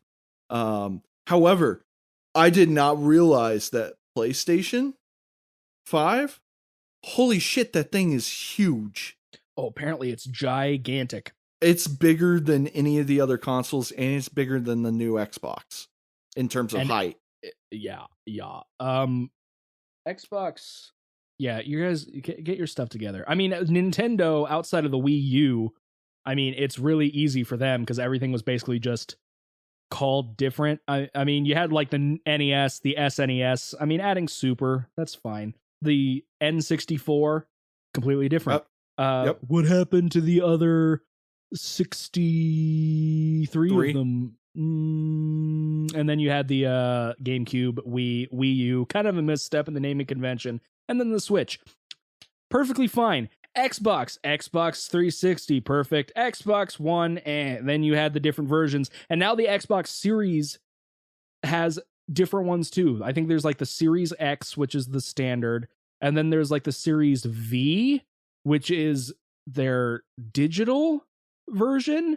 And then I think they have a more powerful one called like the Xbox Series something. It's just why, my God, whoever's in charge of naming their stuff had a stroke. I will argue that the Nintendo DS names a little Yeah, I mean that's handheld though. And I don't know if I guess I'm talking about like mainline stuff. Consoles, got it. Yeah, so people were dumb and they bought the wrong Xbox. So learn your lesson, Microsoft. Amnesia, The Dark Descent, and Machine for Pigs are now open source, so we can probably start getting some really cool fan-made stuff for that. Which is funny because there were already, like, at least in the PC community, tons upon tons of really good custom stories for Amnesia. But now it's even easier. It's really cool when they release source codes for something. There's apparently a new game called Amnesia Rebirth is coming out, and it's the official third game. Interesting. I didn't even hear about that. That was I just didn't me know glancing either. Glancing around the article I pulled up for the open source. Cool. So this is one of my favorite games that got released, and it just had their official V1 release instead of it being in open or early access. Hades. Mythological roguelite Hades has sold more than 1 million copies, and by God, it deserves it. Really, really well made. I think I do know which one that is. Oh, so good. It's so good. I'm horrible at it, but it is just an absolutely fun game. If you really like, first of all, if you like roguelikes, like The Binding of Isaac Rebirth, Enter the Gungeon, Slay the Spire. Well, Slay the Spire and Monster Train are card building roguelikes, but similar. Rogue FTL. Legacy, Spelunky. Yes, FTL. I've never played FTL. I've heard it's fantastic. It is really fun. It is incredibly hard. I have played probably like 30 hours of it. Maybe not that much. I've only beaten it once, and I've only gotten to the end like 3 or 4 times. Yeah. Roguelikes are some of my favorites, but they are really hard to get into. A lot of the times, like what's another popular one that they did renounce Everspace 2, which is a roguelike. I've never heard of that one. They released a Rogue Legacy 2, which was interesting. I didn't know that was a thing. Another popular one is Risk of Rain and Risk of Rain 2. Would you call those roguelikes? Oh yeah, they're labeled as roguelikes. Oh, I always thought of them more as just an arcade shooter. It is, but it has roguelike elements. There's some new ones. There's like Gunfire Reborn. That's a new one that's kind of popular. I couldn't really get into it. But I like the classics, Binding of Isaac, Afterbirth Plus. They're going to come out with a new one of that as well. And then Enter the Gungeon are some of my favorites. But Hades, really, really solid. If you like games in general, pick up Hades. RuneScape is coming to Steam. Yeah, I saw that. That's all I got. Kind of interesting. Okay. Amazon just announced a cloud gaming service called Luna. Oh no. It'll be interesting to see how it goes because of how well Stadia did. Unlike Google Stadia, which offers games for purchase individually, Luna users will access games by subscribing to channels. The Luna Plus channel. I don't like that already. Yeah, I'm looking at it. The Luna Plus channel, for instance, will feature a mix of games, including Resident Evil 7, Control, Panzer Dragoon, A Plague Tale Innocence, Grid, and Yooka-Laylee, and The Impossible Lair. Other channels are also in the works, including one from Ubisoft that will provide access to Assassin's Creed Valhalla, Far Cry 6, and Immortal Phoenix Rising and on their launch days. Sounds like it could actually be kind of cool. I just don't know how the whole streaming thing's gonna pick up, you know. I feel like unless you have fiber gigabit, like, or at least just fiber, I feel like it doesn't work well. Absolutely. It's not a perfect analog, but it is streaming. I have PlayStation Now, and because I really want to stream Red Dead 1 at some point because I've never played it. But I feel like just hooking up my old Xbox 360 and playing it on there is going to be better because it's still a bit choppy, even when I'm wired in. Gotcha. Luna will support 1080p 60 FPS at the outset, while 4K support for select titles is on its way. Naturally, Luna will also features Twitch integration. That's kind of cool. Luna Plus will be available for $6 a month. That's actually not half bad. Like if the No. connection's good, if the connection is good and the games are there, $6 a month, that's actually a pretty decent deal. I don't know how much like the Ubisoft channel is going to be, but Yeah, I that's feel the like thing. Is it like you have to have a subscription and then also pay for the channels? Like, well, I from what I would gather is Luna is this Plus OnlyFans for video games? It could be. That's actually kind of an interesting way to look at it. I don't know. I feel like it could be okay. I mean, I'm interested to see how it goes because Stadia has not done very well.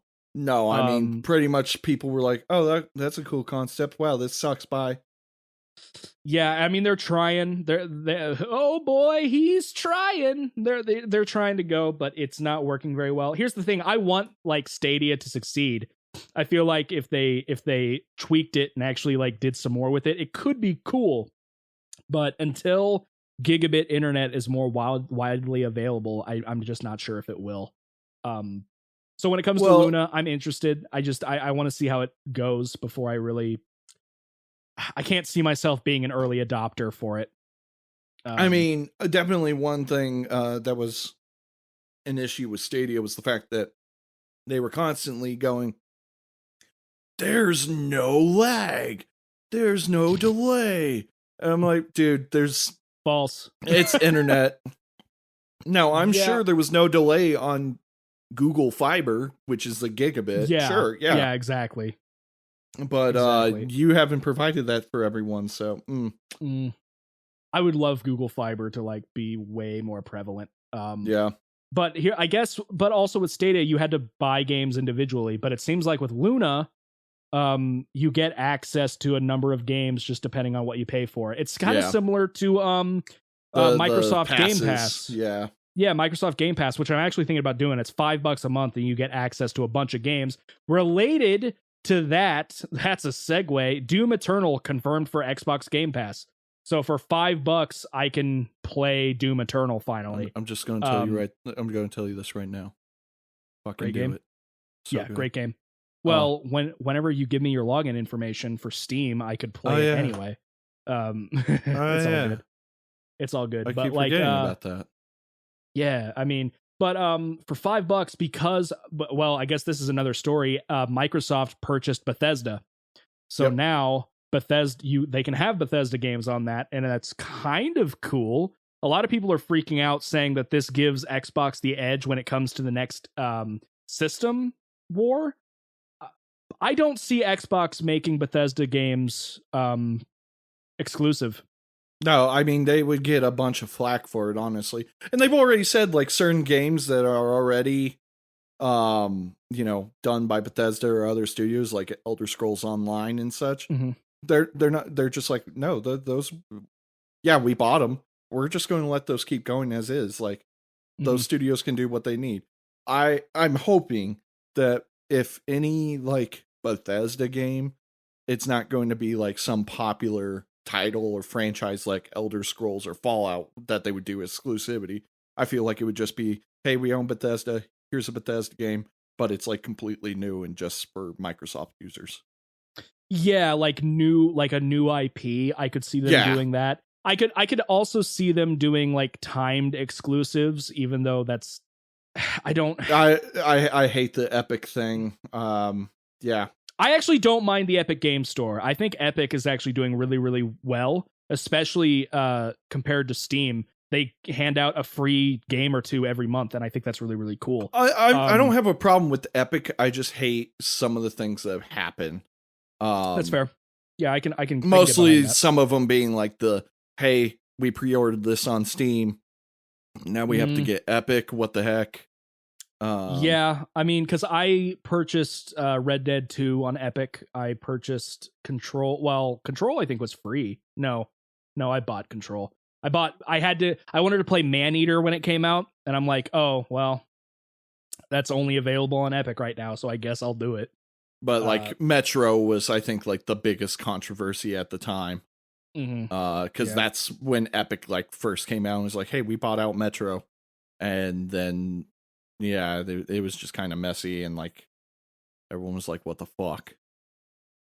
And speaking of Epic, they have purchased Rocket League and have made it free to play. That's and kind of nifty.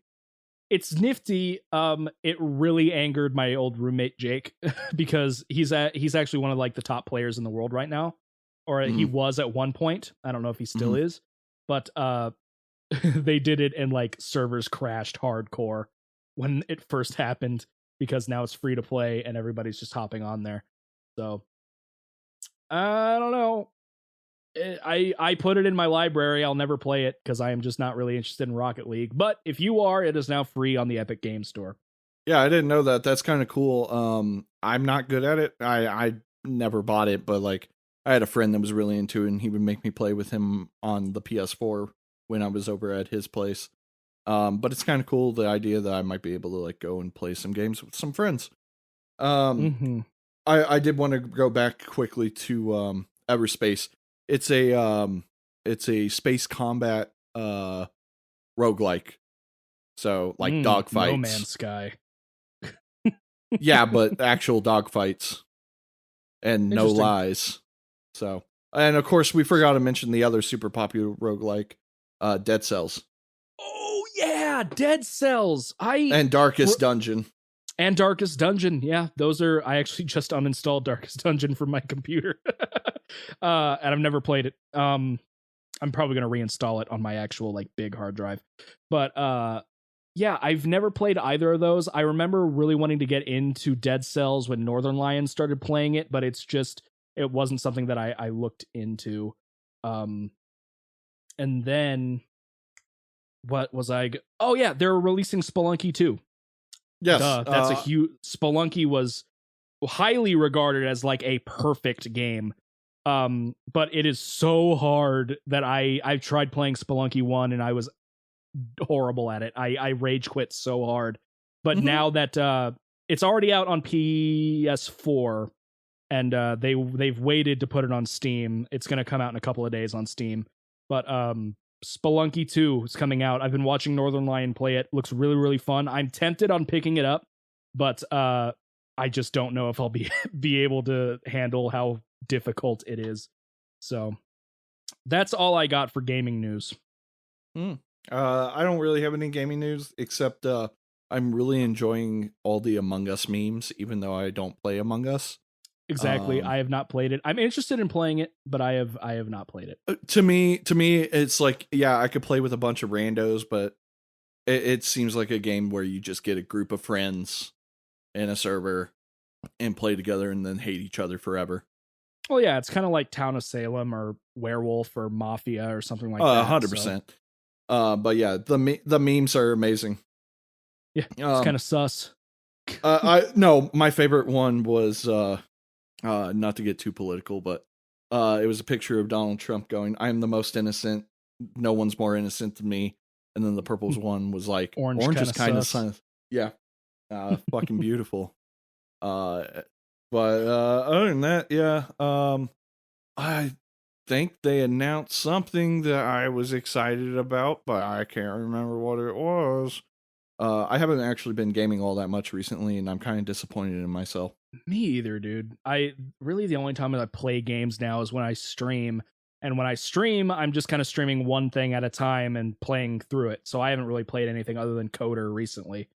Well, I mean, that's still more than me. Like, I've been meaning to hop back on Apex because I paid for the battle pass and I'm not even close to finishing it. That's your fault. Yeah. Yeah.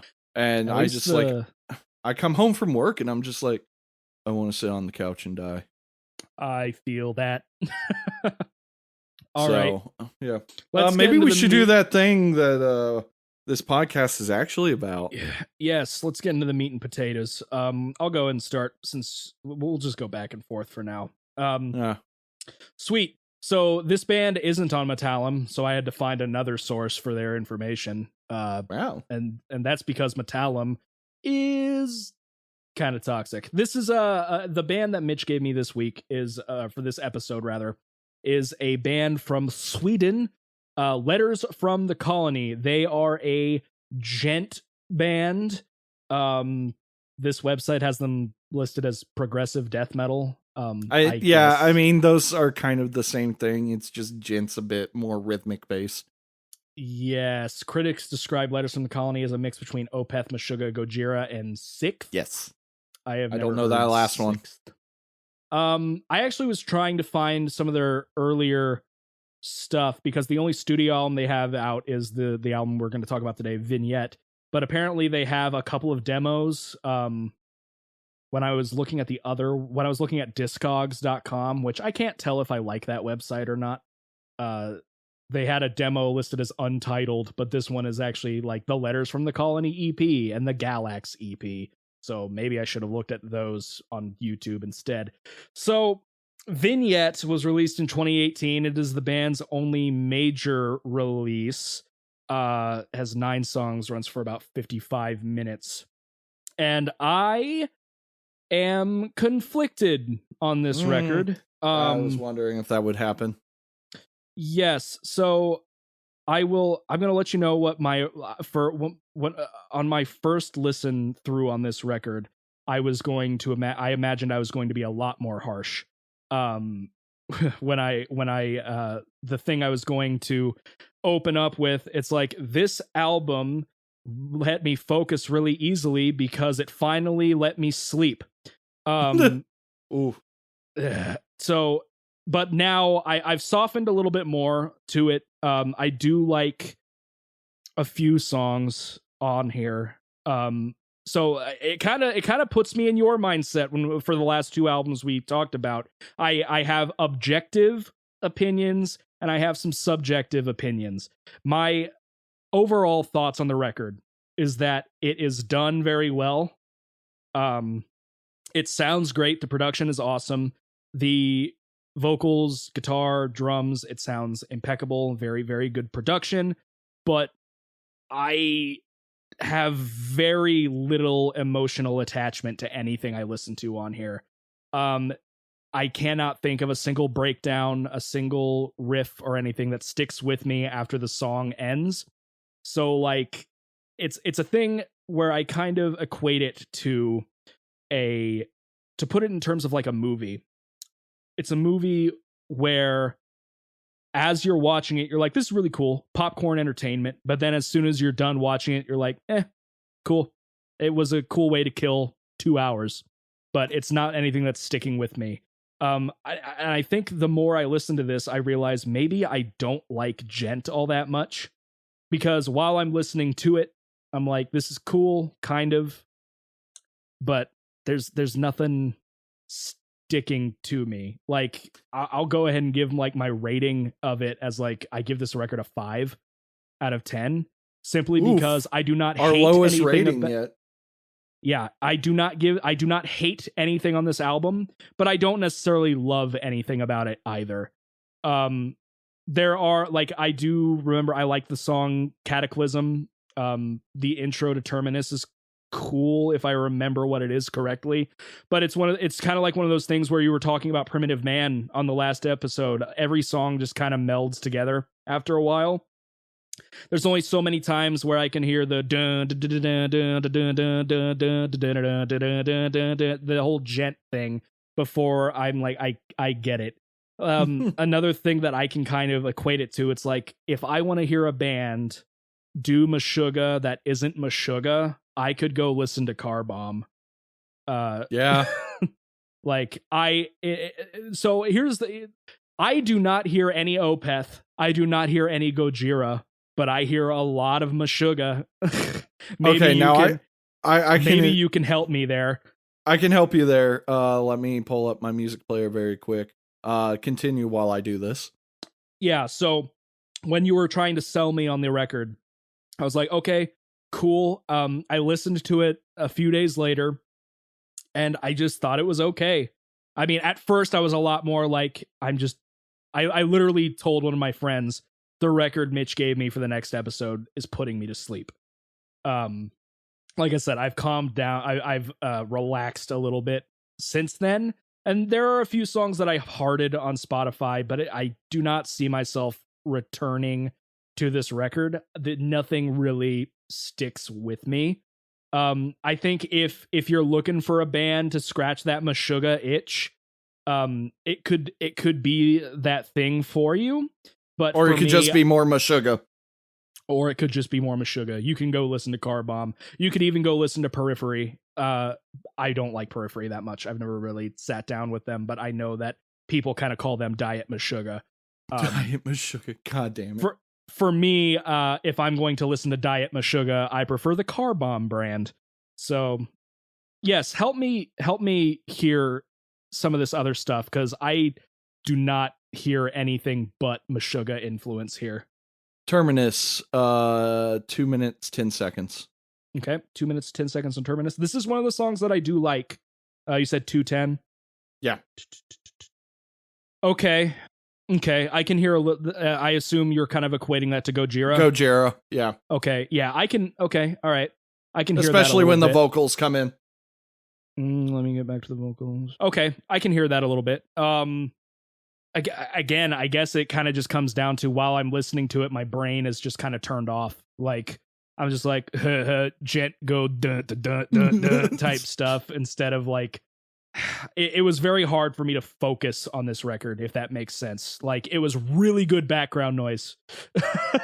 I could have this on and not complain, but it's not really something that, like, man, I really want to go listen to Galax again. Or I think Terminus has a really good intro, though. It's gonna yeah, it's a real chunky intro, and I dig that. But again, I think I don't hate this record. I just don't love it either. Like, I give it a 5 purely on the fact that I have very little emotions about it. No, I get that. It's, to me, it wasn't unique for the most part. I did enjoy it when I first got it.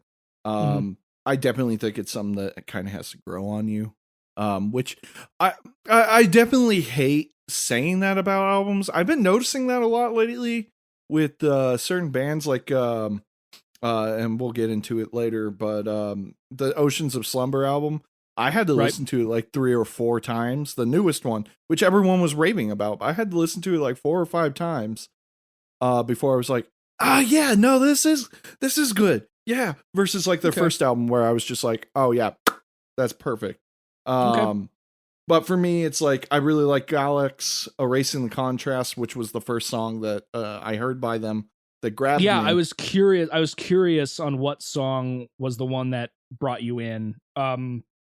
Continue. Basically, I was on, I think I said this in the last one, I was on Facebook.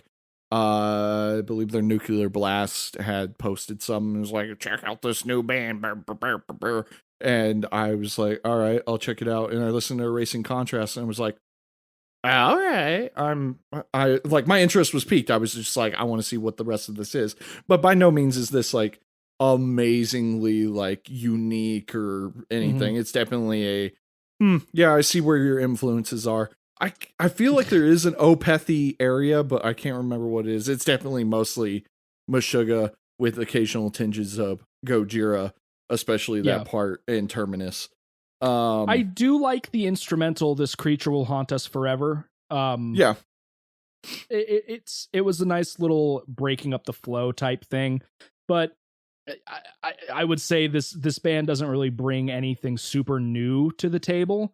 I kind of feel bad about that. I don't like saying that in particular, but I'm sure they're enjoying themselves and they're writing music that they want to write. So, I mean, to be fair, since this has been released, I haven't heard Hide or Hair from them. I mean, they've been around since 2010. I don't really think they're pumping stuff out super quickly. I'm interested in listening to their demos that they released if I can find them. And I'm not saying that I would never check out a new record by them. But I'm just kind of indifferent about Vignette. I will say Glass Palaces, the like ending is like amazing to me. I guess this would be where the Opethy influences, and it starts at I don't have my glasses on, but I think that says 3:30. 3:30. Until the end is just a really nice emotional thing. And maybe this is something that you're going to actually have to turn your brain on. And like force it, which is not a good thing to say about a record. Yeah, I hear a little bit of Opeth at that section, but having like one segment in an album that reminds me of something else, I don't think I can. I don't think I can like put on for fans of Opeth when you just have one kind of pretty section Right, in the yeah, entire yeah. record. It's kind of like I almost kind of equate it to some of the stuff we put on for Fleshbore for fans of X, Y, or Z, where like I don't really hear that, but okay. I will say Yeah. the last track on that album, which is also super long, has a sax solo in it, and I think that is possibly the fakest saxophone I've ever heard. And Jack Black plays that toy saxophone in fucking Tenacious D. I thought you were about to say Jack Black did the did the solo No. in Vignette, which would be hilarious. And so you can revisit it because unfortunately I didn't revisit this album to like pair with you, which is unfortunate because it's been quite a bit of time since I've listened to it. So I'm what made you choose this record then? It doesn't seem like it really stuck with you. Because I remember liking it a lot and I did used to listen to it a lot. It's just other things came out and then nostalgia grabbed me with other things. But I have a decent amount of playthroughs on it. And I was just thinking, let's give Gent Boy genty things. And I guess I just don't like gent. To me, it's like I see gent as a genre, but it is definitely a very like, yep, they do that weird chuggy thing. Now it's a genre when it's usually just progressive metal with chunky rhythms. But if you go in Vignette to 320, Vignette 320, and just listen to that saxophone.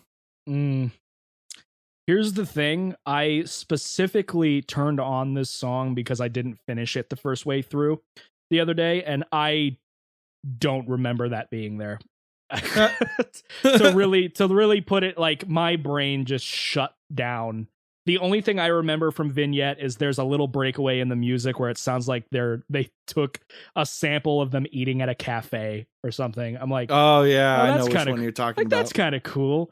But otherwise, like, I didn't even realize that there was a saxophone in that song. To be fair, that definitely sounds like we opened up Guitar Pro and painted these notes. Mm-hmm. They did not use a good sample of a saxophone. Well, I just don't. I mean, come on, you can't like fork out like $100-$200 for like a 30-second sax solo. Like, come on, like you said, at least get a good sample, but even better, just like pay somebody. It's not like you're asking for a whole album of sax. Like, you're not Rivers of Nile. Great album. Yeah. And you're not Septic Flesh trying to like fuel a whole symphony.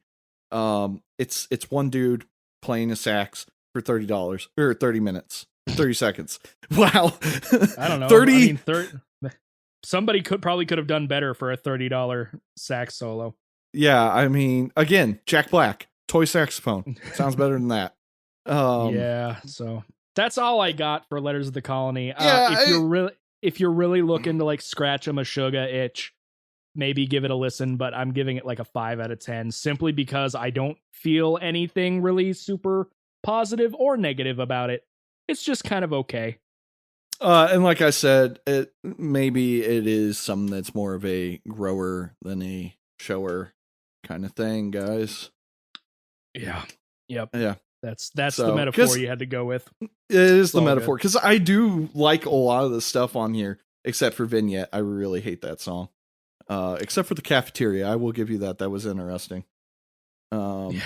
And that's how you do a breakaway into another part of a song, Winter Horde. 20 seconds. 20 seconds. You don't got to do 4 minutes.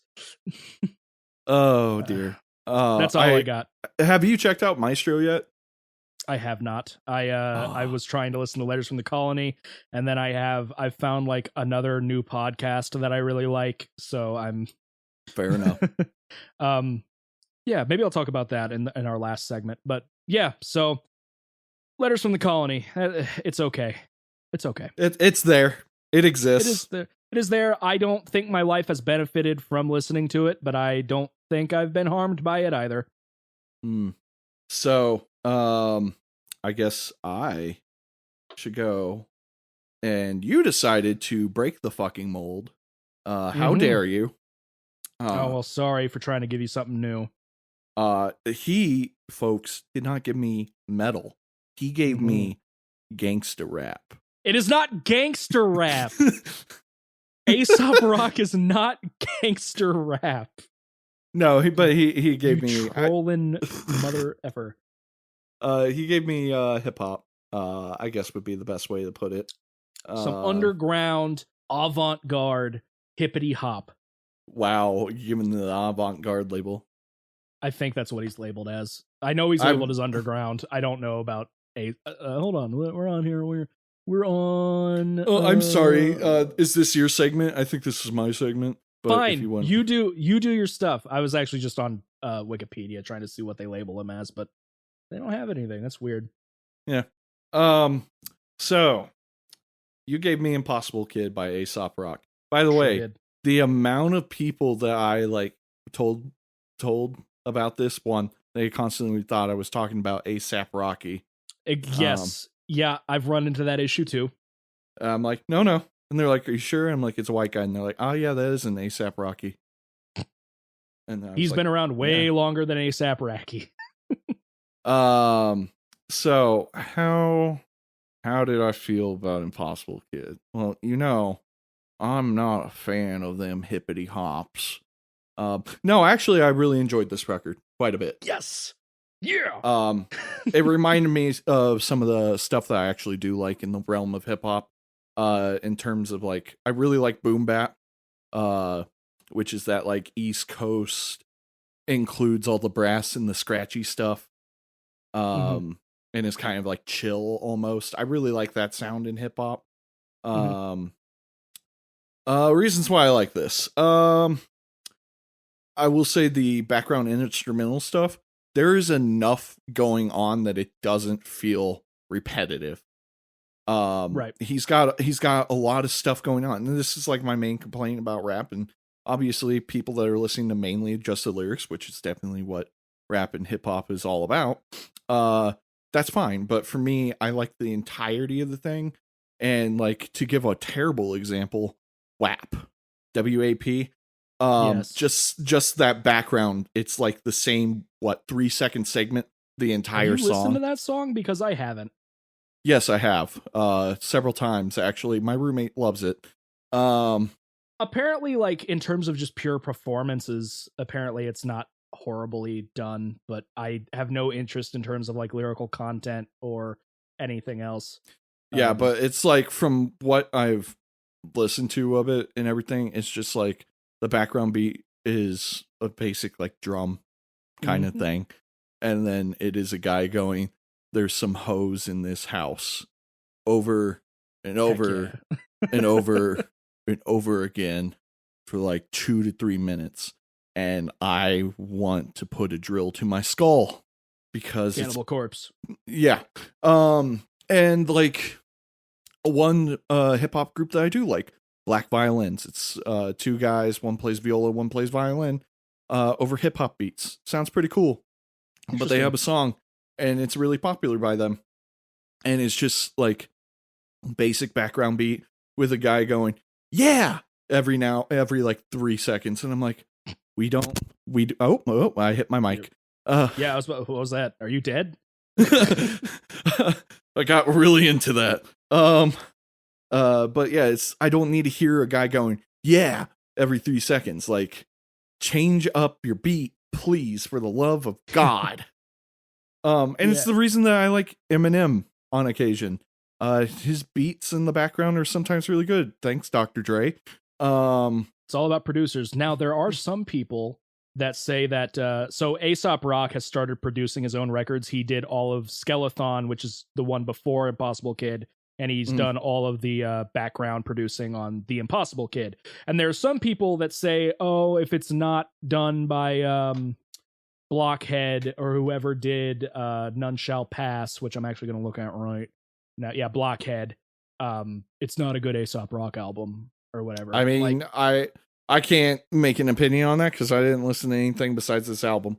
There was a point where I kind of like stopped paying attention. This was like on my like 5th or 6th listen through. I did listen to this a lot. But I was like on my phone and had it in the background, and I didn't even notice that it had changed albums. And I don't even know what album that it went into, but it was, I like looked up and I'm like, that's not the Impossible Kid album cover. What the heck? It was it was like red and it had his face on it. Or it was like white and red. That might be Float. That sounds about right.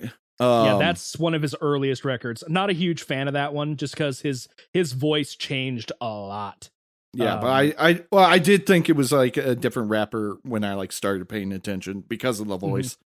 But yeah. So to go a little bit more in depth, overall, loved it. Liked a lot of the background stuff. My main complaint, and you know, this might be his style, but sometimes I feel like the flow broke up when it shouldn't have. A lot of his like hooks and transitions feel weird. And maybe that's just part of the charm of it, but like Blood Sandwich, where like I love the verses. The verses are great. I even love how he like cuts off to like, you know, my younger brother is a funny dude, a lot of funny stuff happened to him. Fine, great. But then he like, it just kind of gets in this weird dead pause where it doesn't even feel like a rhythm anymore. It just feels like he's talking. And he does that in a lot of songs. I didn't like everything, but there wasn't anything to the point where I can like point it out that I didn't like. I really like Rings. Rings is probably my favorite one on there. It's a good track. Not only just because I like the rhythm and everything, and but the lyrical content and like what it was about. It hit me pretty hard because I definitely have a issue with music and my depression. For people that don't know, very quick, Mitch suffers depression. It's pretty bad. I almost flunked out of college because of it. Had a lot of cool professors that didn't like boost my grades or anything, but gave me a bunch of chances to fix things instead of flunking me. No, I feel you. That was helpful. Same issues.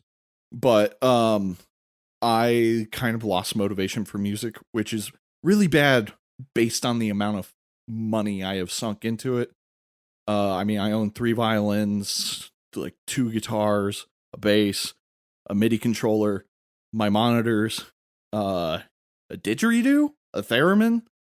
But I've just like slowly fallen out of love for it. I love music. Obviously, I'm doing this podcast, but it's like that putting energy into it and everything kind of thing. And so that song particularly ran with me just because of the whole, I used to paint. I hate that I have to say that I used to paint. Yep. Hard to admit that I used to paint. Yeah. Yeah. I like Blood Sandwich for the most part. Blood Sandwich, for that song, I really like the opening when he talks about the baseball game.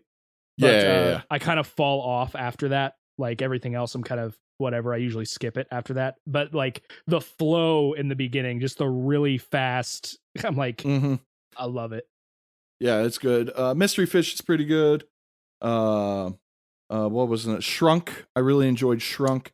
But there was definitely there were definitely parts towards the end, like when he's talking to the therapist, where parts of the flow fell off, and it wasn't like the beat matched that flow. It was like the beat either stopped completely or kept going as normal, but the way he was talking didn't fit. And again, maybe that was on purpose. I mean, the guy definitely seems to know what he's doing. Yeah. Kirby's cute. Did you watch the music video? Yeah, I mean, I actually watched all the music videos for this album. What's kind of cool is they have a full video for the entire record, and it's a remake of The Shining. Oh, interesting. But yeah, Kirby's cute. Didn't think I would ever find an interesting rap about a cat. And he has one about an otter. Nice. Uh, I don't know. Maybe get a kitten is definitely possibly one of my favorite lines I've ever heard. Yeah. Overall, I'm really pleased with this. I actually recommended it to several of my friends that like hip hop, and rap and everything. And I was just like, hey, have you heard this guy? And like some people were like, yeah, I've heard of him. Other people were like, Aesop Rocky, you mean? And then some people were No. just like, some people were just like, I have no clue what you're talking about. Um, you might dig Blue Scholars. You might dig Binary Star. If you like this, I'm not saying they're exactly the same, but you get some general ideas. I also listened to At the Gates, I think is what it was. The Gates, yeah. The Gates. I liked it. It didn't like get me super excited for the new album, but I also only listened to it once. The music video is really weird. It is. I like it a lot. I was super excited when The Gates dropped. The first song that I heard by Aesop Rock was called Hot Dogs. It's very, very odd and spacey. You might like it. Yeah, I'm glad you like this record. It's Dude, I've really listened exciting. to Hot Dog Water and Chocolate Starfish. Like, come on, man. Have you actually listened to that record? No, I've never listened to a full Limp Bizkit record. Good. I don't hate myself. I have a friend that like swears by Limp Bizkit, and it's funny because she also listens to like Opeth and Gojira and Devin Townsend, and I'm just like, What? Limp Bizkit? Apparently Wes Borland is an actual like really good guitarist. That I have heard, and that doesn't surprise me. Well, it's like Black Veil Brides. Their guitar player, or one of them, is phenomenal, and you just go and you look at him and like, dude, why are you in this band? Go do something that's actually good. Yeah. I ironically like one or two Limp Bizkit songs. Is one of them Rolling? Yes, one of them's Rolling. Of course. But because Undertaker had it as an entrance theme in wrestling, but the other one is Nookie, just because I like the bass, like the boom boom boom boom boom boom boom boom boom boom boom. I'm like, yeah, it's catchy. Yeah, I personally I can't stand the guy Fred Durst's voice. Oh, Fred Durst is a piece of garbage. I'm talking about his music, not his personality. Oh, actually, the if you want to hear something interesting, if you've never listened to it, back when MTV did their Metallica like celebration thing, they had Limp Bizkit come out and play Welcome Home Sanitarium, and it's actually not half bad. I actually like that. There was a Nickelback did a cover of a Metallica song live. Sad but true. Yeah. Yeah, and it was not bad. Mm-hmm. I think other bands they had Korn come out and do one, and that was pretty good. I think I remember you telling me about that. Yeah. So, yeah. But we're not talking about Metallica. We're talking about Aesop Rock. Exactly. Yeah, I'm pretty happy about it. For people that are interested in checking out this type of music or just want to give something else a shot outside of the whole we listen to metal on this podcast for the most part. Yeah, I'd give it probably a solid 8 out of 10, 7 out of 10, somewhere in that ballpark. I'll take the 8. Would you ever listen to his other material? Yeah, I've thought about it. I'll definitely probably check out the new thing. This is definitely one of those albums and just artists in general where I will usually need to be in a mood to listen to it. Not saying that's wrong or anything. It's just this isn't my typical I'm going to listen to this thing. There's actually a German rapper I listen to called Peter Fox, which I might recommend to you one day, even though there's no English. You're going to have to get past that if that's something that bothers you. He's really good. I really enjoyed him. I learned about him in German class. But it's definitely one of those things where I'm like, oh man, I fucking love this guy. I love this song and album and everything. But like I have to be in a very certain mood versus like you throw Blackwater Park by Opeth or like From Mars to Sirius by Gojira or Someday Oblivious Scarus album. yeah, Yeah. I'm down to party like anytime that comes on. So Indeed. yeah, I'm happy. Well, here's the thing: if you want to listen to Aesop, he has a lot of material for you. Oh, He boy. also does a lot of he has a few different collaboration projects. One was released last year called Malibu Ken. That was a really good record. Very interesting background beats. A lot of it sounds like chiptune type stuff. With Aesop on top. It's very odd, but I enjoy it quite a bit. And then he also has a project called Hail Mary Malin, and the album Bestiary is really good. It's a project with Rob Sonic, who was on Impossible Kid here and there just for like additional vocals. Yeah, Aesop's got a lot of stuff. He's actually been my top listened to artist on Spotify for the past 3 years. Damn. You brought in chiptunes. Can we talk about how good Keijin music is? Oh, yeah. I mean, not that I would know what. Yeah. Not that I would know what a Keijin is or anything like that, but like Keijin music, that's some good electronica there. You have there, Mr. Pirate. Well, Mitch, what have you been up to in the past couple of weeks? I bid for a new job and got it, so I'm moving to nights. Quite and exciting. And it shouldn't affect this, especially since seemingly we seem to accord. I mean, you'll be going to bed at a decent time this time, but it shouldn't affect this schedule at all. I haven't been playing games at all. Oh, I recently started listening to the new Oceans of Slumber album, as I mentioned previously, as well as the new Haken album. The new Haken album is god tier, and I freaking love it. And it is everything I love about Haken. Once again, in an album. Are they a thrash band? Oh, Ethan! I don't know who Haken is. Ethan! I'm thinking of Dokken, maybe. You're thinking of Dokken. Haken is a progressive metal band. Ah, fair enough. Just like Oceans of Slumber is a progressive metal band, but they are a progressive doom metal band. With a female singer who has an amazing vocals. Yeah. How does that sounds like progressive grindcore? Like, how does that work?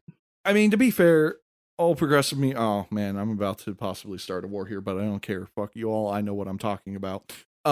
Progressive music, usually all it means is that you're utilizing jazz influences, which usually just means there's a lot of time signature and key changes throughout the song. Interesting. And that's typically why they're super long. And all it means, because some people get avant-garde and progressive confused, and I can understand why. Because they think, it should be reinventing new genres and everything like that, but that's what avant-garde is for. Progressive just means as the song keeps going, it changes. So like if you listen to a full Opeth song, it changes throughout the entire song. It doesn't like go back and repeat things always. Gotcha. Versus like you go and listen to like a Metallica song. You got the chorus, you got the like verse chorus. Yeah. Yeah. That's typically not telling how... me that Metallica is not a progressive band. I am telling you that Metallica, the very popular thrash metal band, is indeed not a progressive thrash metal band. Metallica isn't even thrash anymore, bro. You got me there. They're pop. They're pop, bro. I hate people. Sellouts. But the Oceans of Slumber took me a little bit to get into. There's definitely parts that I really like. There are parts that I'm like, but it's a solid record. I really like it. And the Ocean Collective released a new album. I've only heard one single off of it. I'm waiting for it to come in the mail. But that one single had the lead singer of Catatonia in it, and it was good. Ethan, if you don't know the Ocean Collective, they are an eco metal band. So Gojira. That is a new genre that's kind of formed. That's not a genre. That's not a genre. That's Hey, man, a description of the lyrics. That is not a genre. Dude, the way you said Because genre, it sounded like you were saying China, like Trump. Genre. I have the best. No, by no means genres. is it by no means is it a genre, but that is definitely their lyrical content. But they deal with a lot of like old. I don't know why I said old. Of course they're old. They're talking about like fucking dinosaurs and fossils and like the great dying that happened and the Cambrian period and everything like that. Interesting. And so I'm really excited. On their last album, if you ordered the premium CD, vinyl, whatever, it came with a bag of fossils. Okay. And that one was about the great dying and everything. I'm really excited. They're a cool German progressive metal band or progressive death metal. I've enjoyed their last 3 records. There hasn't been anything I didn't like by them so far. For the longest time, they were known as just The Ocean. But when you Google that and YouTube that, it's a little hard to find them. So then they changed it to The Ocean Collective. So, other than that, yesterday, I very excitedly stumbled upon a band. And I'm surprised that I like them as much as I do. There was a video on Facebook of a bunch of guys playing Sea of Thieves. Oh, yeah. And it's literally one guy will play the game, and then all 4 of them sing sea shanties, and they're really good at singing sea shanties. And it turns out they're an actual band and have an album, and I'm very tempted to check them out. If anyone's interested in listening to a basically barbershop quartet, but not exactly acapella group, we'll go acapella. Check out The Longest Johns. The Longest Johns are pretty cool. They are pretty cool, especially if you want to feel that Assassin's Creed 4 vibe once again. I still need to play that. It was good. I own it, it was but fun. I've never played it. It was fun. Yeah, I think that it pretty much wraps up everything I've been doing, listening to. What about you, Ethan? I checked out the new 6 Feet Under for a meme. Was it good? I bet you loved it. Pretty good, right?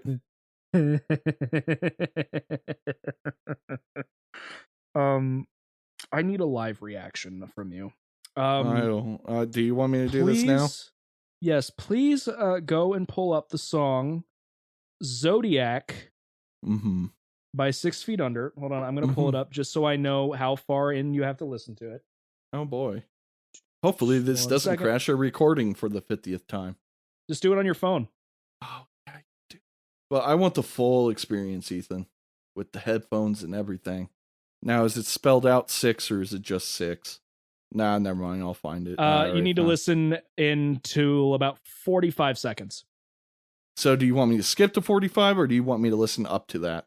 If you want to skip up to like 30, if you want to skip to 30, the instrumental is okay at best, but I need you to listen to up until Chris Barnes has a breakaway solo line. I forgot this was Chris Barnes' band. I hate Chris Barnes. Chris Barnes is a shitty ass person and a really bad vocalist. He's also a wuss. He got bullied by Travis Ryan. Oh, poor guy. Screw Chris Barnes. This is a very uneventful instrumental. Wow, I'm bored. And I didn't even skip ahead. You probably should have. I probably should have. I'm almost there. God, let me know when he starts singing. What the fuck is this bullshit? What was that? Did you get to the breakaway part? What is this guy? Oh my God, Chris, just stop. Just go away. I can't even jokingly do it. Because it has so little clicky in the I can't even jokingly do I can't do bad vocals jokingly bad enough to make fun of it. Oh, that was the sound of somebody who never learned how to properly growl, and it's finally showing its course over the years, that it's slowly Well, I mean, destroying his his voice throat. has been shot for years, but that is horrible. That What? was really bad. Whoever, hey Chris, do you want to do another take, bud? No. Okay. No. Uh, Yeah, that was anyway, so yeah, I checked that out. That was garbage, and probably is going to be the reason I have a stroke in the future. In terms of other things I've been listening to, I've been listening to some Gojira, Cattle Decapitation. Podcasts. I found this new podcast called Stitch of Fate, and it's do you do any D&D type stuff? Have you ever? I used to play Pathfinder. I used to play D&D before COVID happened, and my group broke up due to a relationship ending. Bummer. And I watched the Oxventure Guild on YouTube. Gotcha. Well, there's a tabletop RPG called Vampire the Masquerade. Oh, yeah, I know the video game series. Yes, so there is I actually kind of want to play the tabletop game, but I don't know how prevalent it is around here. A, because of COVID, and B, because, I mean, some people just don't think vampires are cool, which is fair. I'm sure you could probably get on Reddit and then like find a group that wants to do it on Tabletop Simulator, because I guarantee you it's probably on Tabletop Simulator. That's probably what they play it on, because it's a podcast where it's an actual play. So they have their characters. Mathis from the Chilluminati podcast and the NLSS is the GM for it, and he sets all the stuff up. And then you have who are the other people? I want to like shout out their names. You have the storyteller, which is Mathis Games, and then the cast of characters is Mark Meir, the Bubbernaut, Gaming FTL, and Little Red Dot. They all play characters, and they actually improv dialogue and everything else. And they're about 7 episodes in. It's a weekly podcast, and it's very entertaining. I find it very interesting, even though I know very little about the lore and stuff like that. I have played Vampire the Masquerade Bloodlines. I'm very bad at it because I play it like once and then go back 6 weeks later and I just don't remember what I'm doing. Yeah, that's one of those games you can't do that. Yep, maybe when I'm done with Coder, I'll do an actual like full playthrough of Masquerade Bloodlines. And then they're coming out with Masquerade Bloodlines 2, which I'm also excited about. So yeah, I've been listening to that, and not much else, dude. I've been working. I started donating plasma again. I'm setting up. I have my surgery set up for the 12th of next month, and then that's about it. I'm trying to work on new music stuff, but we're kind of at a standstill at the moment. We're trying to find another guitar player, and maybe my old roommate might do it. He needs to get his chops back up just because he hasn't played in a while. But he's really good at ambient type stuff, so it's kind of a cool contrast versus what Gage does, which is a lot more death metal and deathcore focused. So it'll be kind of cool to have that contrast of styles if they can mesh together. So that'll be kind of cool. And then other than that, not a whole lot. I keep trying to do keto again, but then I go to Texas Roadhouse when I shouldn't. And them rolls will get you. The rolls will get me, dude. So otherwise, I have not been doing a whole lot at all. Nothing much.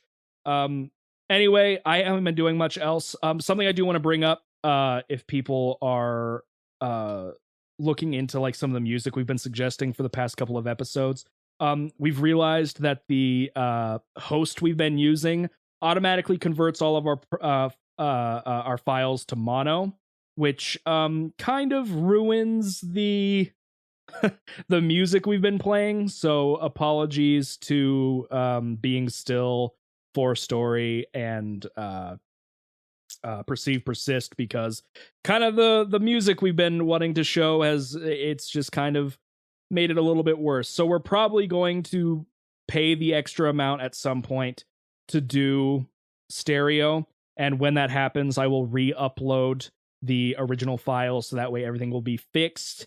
But for now, at least for the ending of this particular episode, we're not going to have the song for now.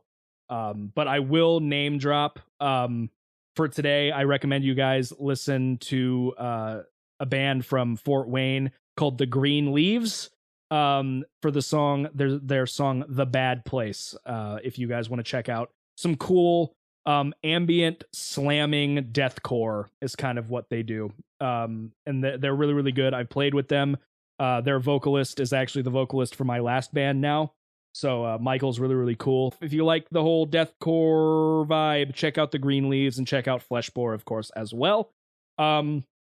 That's pretty much all I got. I just wanted to let you guys know that we're going to figure out the whole issue of stereo and mono. And I totally was about to skip the the suggestions for next episode. I was wondering when those were coming in. I'm a little tired. That's cool.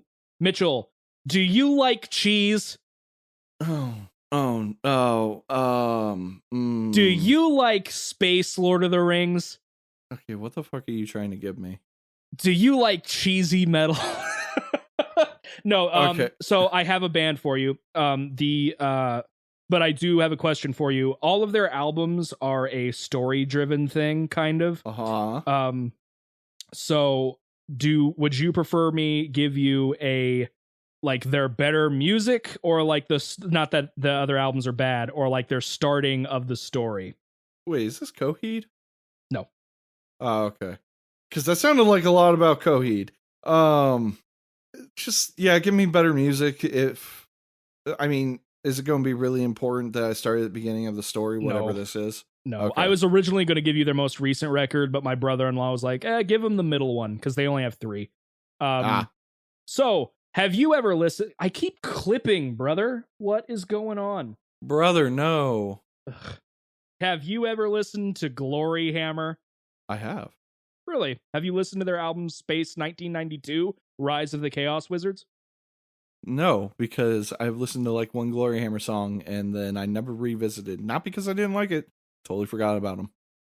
That's fair. So yeah, I'm going to give you their middle record, Space 1992, Rise of the Chaos Wizards.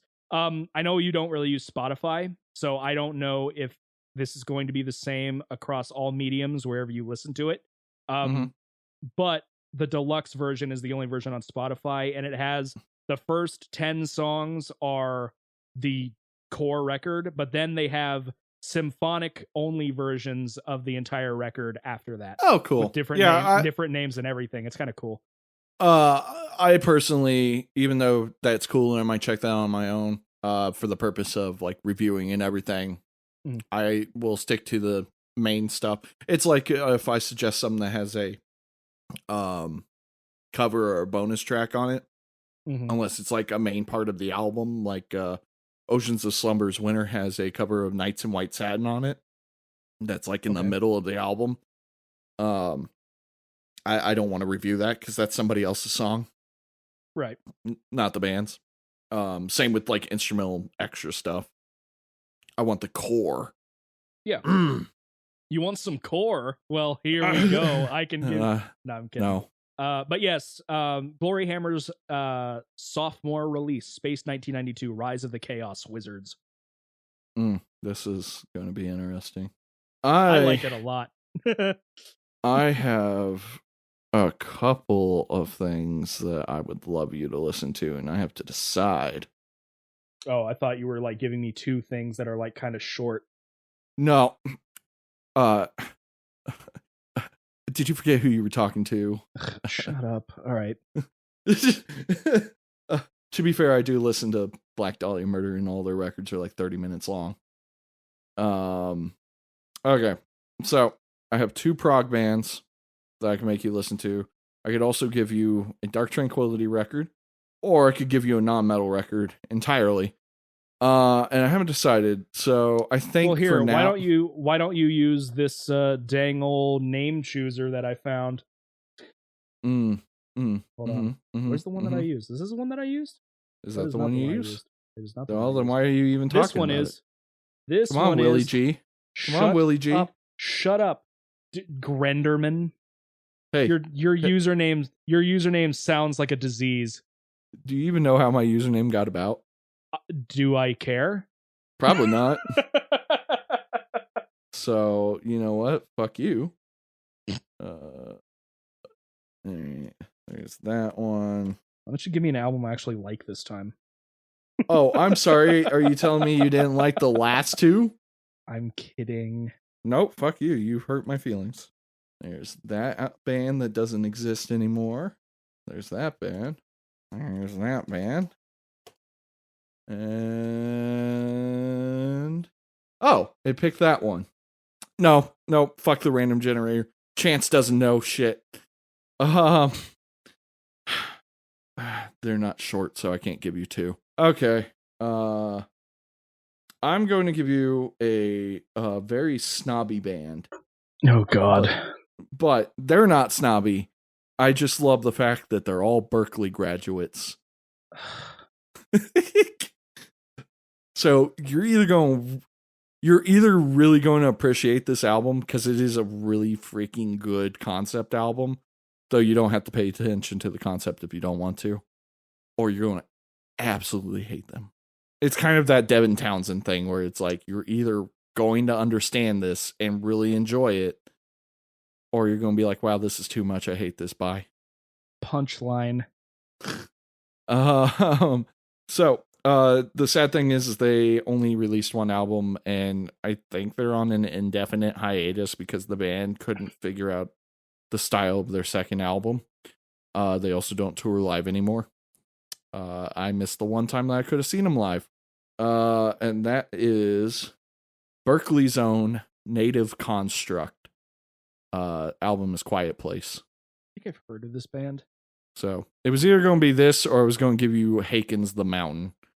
And the reason I was thinking Haken, both of these bands have great vocals.